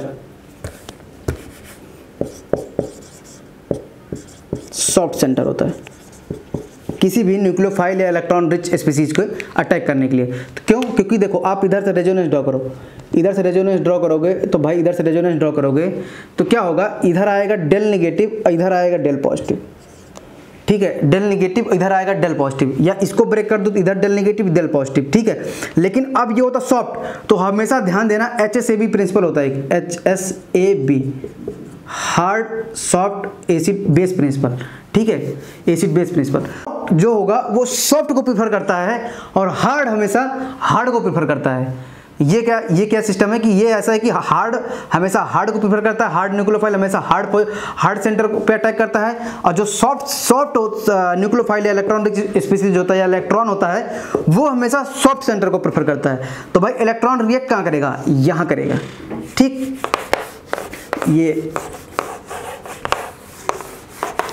माइकल रिएक्शन भी होती है, ठीक है, उसी तरीके से ये होती सारी। तो इलेक्ट्रॉन रिएक्ट कहाँ गया, जब इलेक्ट्रॉन यहाँ रिएक्ट किया, अब देखो इलेक्ट्रॉन रिएक्ट कहाँ गया, इलेक्ट्रॉन आया। अब भाई इलेक्ट्रॉन रिएक्ट कहाँ किया, इलेक्ट्रॉन जब यहाँ रिएक्ट करेगा तो ये बॉन्ड इधर जाएगा नहीं जाएगा, और ये बॉन्ड ब्रेक होगा नहीं ब्रेक होगा। तो जैसे ही बॉन्ड ब्रेक हुआ, मैकेनिज्म देखो, जैसे ही बॉन्ड ब्रेक हुआ तो ये बना कि नहीं बना, ऐसा बना कि नहीं बना, ये बना, और ये रेडिकल बना कि नहीं बना, रेडिकल बन गया, क्योंकि भाई यहाँ से बॉन्ड ब्रेक हुआ होगा, पॉजिटिव आया होगा, फिर इलेक्ट्रॉन और पॉजिटिव आपस में मिलके न्यूट्रल बना लेते हैं और रेडिकल बनाते हैं, फिर ऐसे ऐसे बॉन्ड ब्रेक होके ये निगेटिव बना। अब देखो निगेटिव बना कि नहीं बना। अब क्या हुआ कि इलेक्ट्रॉन घूम रहा है, इलेक्ट्रॉन घूम रहा है, तो इलेक्ट्रॉन घूम रहा है तो इलेक्ट्रॉन बोलेगा कि भाई अब तो तुम एनायन रेडिकल हो। वहाँ क्या था, एनायन रेडिकल था, एनायन रेडिकल बन रहा था, पर 1-2 पोजीशन पर एनायन रेडिकल बन रहा था।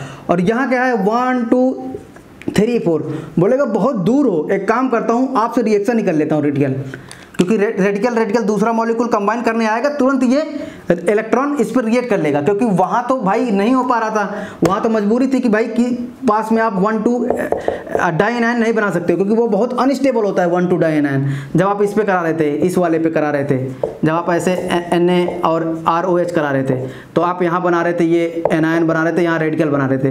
तो यहाँ तो अगर निगेटिव बना देते तो बहुत ज़्यादा 1-2 बहुत ज़्यादा अनस्टेबल था, पर यहाँ क्या है 1-4 एनायन रेडिकल है, यहाँ क्या है 1-4 रेडिकल एनायन है, 1-4 रेडिकल एनायन है। तो जो 1-4 रेडिकल एनायन में स्टेबिलिटी हो सकती है भाई, दोनों दूर दूर हैं, तो क्या बोलेंगे कि भाई एक काम करता हूँ, पहले आप ले लो प्रोटॉन, तो ये हो गया, ये आप ले लो इलेक्ट्रॉन और आप बन जाओ निगेटिव, तो ये निगेटिव बन गया, और अभी भी आपके पास ये निगेटिव है नहीं, निगेटिव है, ये निगेटिव बना। अब आपके रिएक्शन में क्या है, अब आपके रिएक्शन में देखो क्या है, अब आपके रिएक्शन में अमोनिया है कि नहीं, अमोनिया है, तो आपके रिएक्शन में अमोनिया है, आपके रिएक्शन में अमोनिया है। तो मैंने पहले बताया था कि भाई carbon, nitrogen, oxygen and fluorine, तो कार्बन तो अमोनिया से अटैच हाइड्रोजन ले सकता है, अमोनिया से अटैच हाइड्रोजन ले सकता है ना, क्योंकि इसकी बेसिसिटी ज़्यादा है, तो ये इससे प्रोटॉन ले लेगा, अमोनिया से। तो बोलेगा भाई एक काम करो, प्रोटॉन ले लेता हूँ, तो अमोनिया क्या बन जाएगा, NH2 निगेटिव बन जाएगा, और ये प्रोटॉन निकल जाएगा, इसके साथ अटैच हो जाएगा, तो ये बना देगा आपको ये OH, ये बन जाएगा। लेकिन अभी भी ऑक्सीजन लेस बेसिक होता है, वो नाइट्रोजन वाले हाइड्रोजन नहीं ले सकता, ठीक है। तो ये हो गया, ये बन गया कि नहीं बन गया, कि ये वाला हाइड्रोजन आया कि नहीं आया यहाँ, तो इतना बात समझ में आया कि नहीं आया। और जो और अभी भी आपके पास Na+ है कि नहीं प्लस है, ये है कि नहीं है। तो और एक सोडियम क्या होगा, एक सोडियम तो एक इलेक्ट्रॉन तो यहाँ यूज हुआ होगा भाई, ये वाला एक इलेक्ट्रॉन ये यूज हुआ, और दूसरा इलेक्ट्रॉन का क्या हुआ होगा,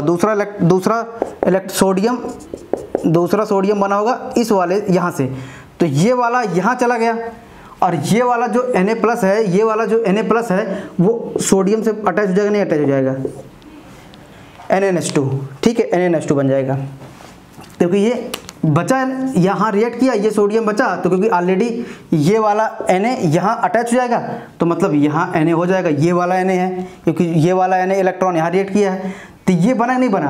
अब फिर आपके पास क्या आता है कि भाई अब तो ये ऑक्सीजन अमोनिया से प्रोटॉन ले ही नहीं सकता, ये जो आपके पास बना है सिस्टम, ये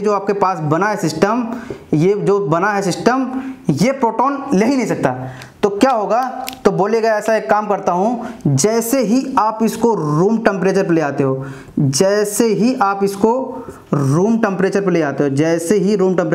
हो, वो टॉटोमराइजम शो कर देगा। तो टॉटोमराइजम शो कर देगा, क्या हो जाएगा, टॉटोमराइजम शो कर देगा, ये यहाँ चला आएगा और ये निगेटिव बन जाएगा। तो ये ऐसे, और ये डबल बॉन्ड O, और यहाँ निगेटिव बना नहीं बना, C निगेटिव। आप बताओ सी निगेटिव क्या हो सकता है, अमोनिया से प्रोटॉन ले सकता है नहीं ले सकता है? पहले बताया भाई मोर बेसिक होता है, पीछे वाले से प्रोटॉन ले सकता है, ठीक है, प्रोटॉन ले सकता है नहीं ले सकता है। जैसे ही आप रूम टेम्परेचर पर ले आओगे, अब लोअर टेम्परेचर पर था तो ऐसा था, जैसे ही आप रूम टेम्परेचर पर ले आओगे, या एक काम करो यही इसी टेम्परेचर पे, लोअर टेम्परेचर पे, ये तो रूम टेम्परेचर है, मतलब 27 डिग्री टेम्परेचर ऐसे आसपास, या लोअर टेम्परेचर पे आप इसमें NH4Cl डाल दो, मतलब एक लिमिटेड एक हाइड्रोजन डाल रहा हूं, बस एक हाइड्रोजन क्विंच करके एक हाइड्रोजन डालूंगा, वो एक हाइड्रोजन यहाँ अटैच हो जाएगा, ये एक हाइड्रोजन यहाँ अटैच हो जाएगा, ये एक हाइड्रोजन यहाँ अटैच हो जाएगा। या तो ऐसे कर दो, या तो इसे रूम टेम्परेचर पर ले आओ, रूम टेम्परेचर पर ले आते ही यहाँ ये टाटोमराइजम शो कर जाएगा, क्योंकि टाटोमराइजम फॉर्म में होता है रूम टेम्परेचर पे, क्योंकि टाटोमराइजम करके कीटोन फॉर्म में होना चाहेगा।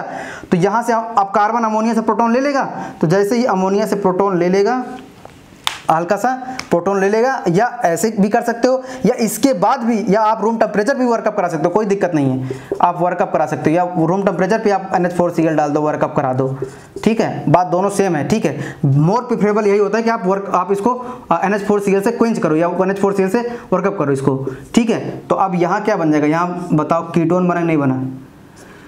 तो अल्फा बीटा अनसैचुरेटेड वाला आप कहाँ कन्वर्ट हो गया, कीटोन में कन्वर्ट हो नहीं हुआ? कीटोन में कन्वर्ट हुआ, तो ये कीटोन में कन्वर्ट हो गया कि नहीं हो गया?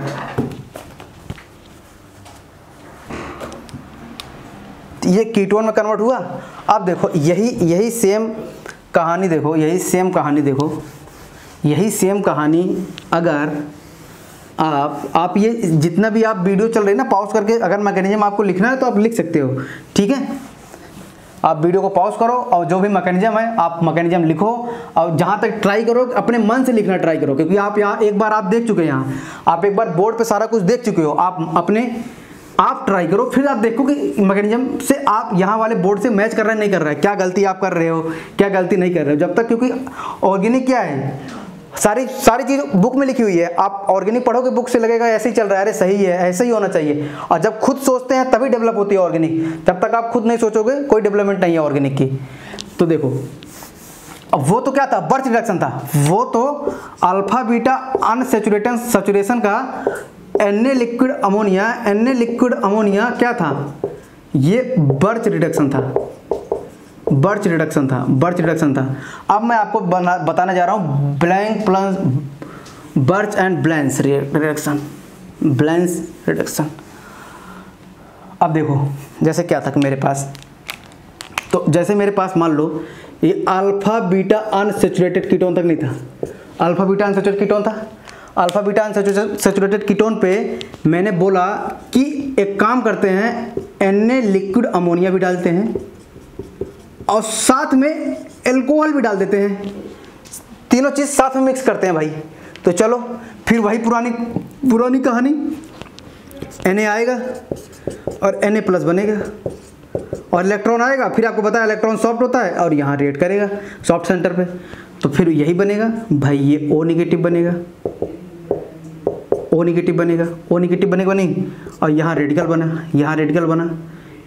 बना, तो फिर क्या बोलेगा कि अच्छा है कि हम 1,4 रेडिकल एनायन है कि नहीं एनायन है, रेडिकल ये है, एनायन ऊपर है, रेडिकल एनायन है कि नहीं एनायन है, तो बोलेगा 1,4 रेडिकल डाई रेडिकल, तो स्टेप इतनी ज़्यादा रिपल्सन है नहीं और ऊपर से दूर भी है बहुत ज़्यादा।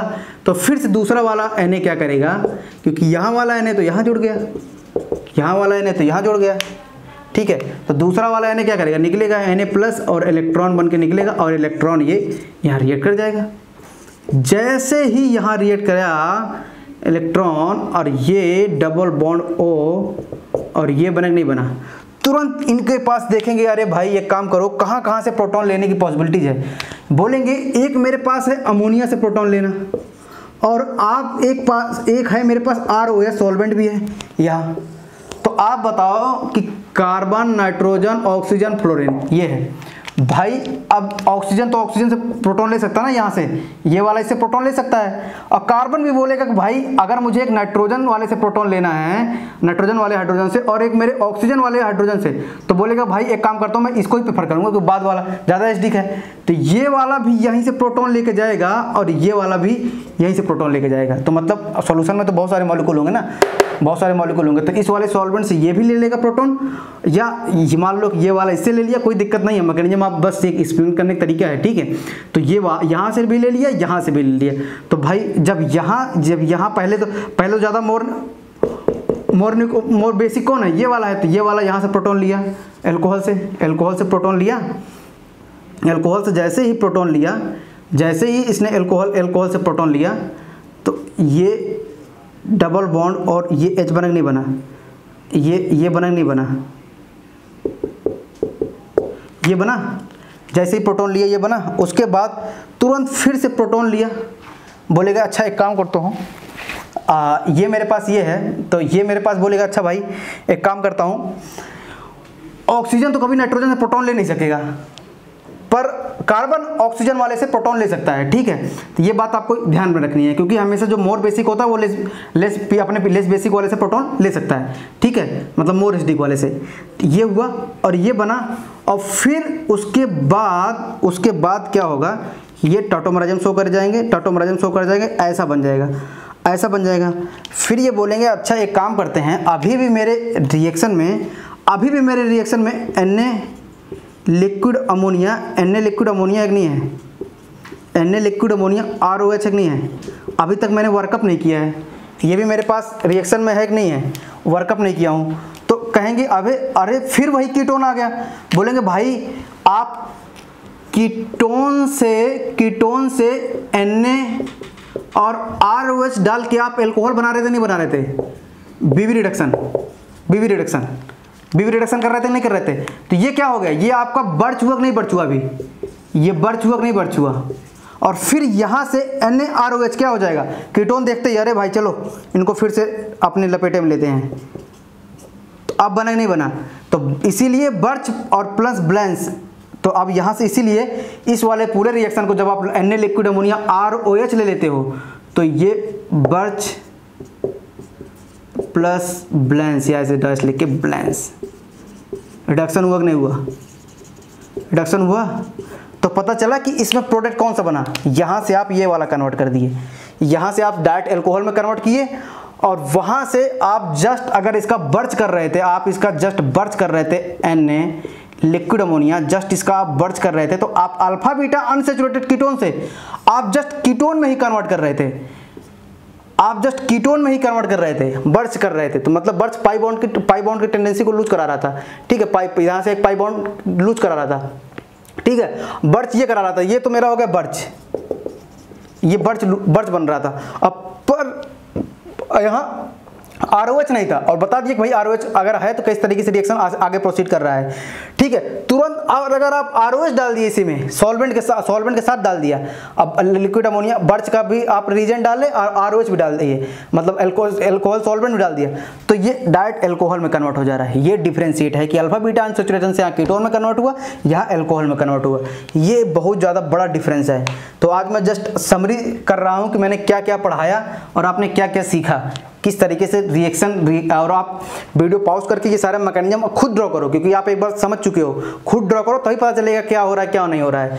तो अगर कोई डाउट होगा तो फिर मेरे को बताना, फिर बता दूंगा कि क्या टर्मिनोलॉजी यूज हो रही है, कैसे क्या चीज़ें क्यों ऐसा हो रही नहीं हो रही है, कि भाई यहाँ से ये रिएक्शन कर रहा है वहाँ वाले में नहीं कर रहा था, कैसे क्या हो रहा था वो बता दिया आपको। क्योंकि जो हमेशा मोर बेसिक होता है, सबसे बड़ा फंडा इसमें है कि जो मोर बेसिक होता है वो लेस बेसिक वाले से प्रोटॉन ले सकता है, पर लेस बेसिक वाला हमेशा कभी भी मोर बेसिक वाले से प्रोटॉन नहीं लेता है।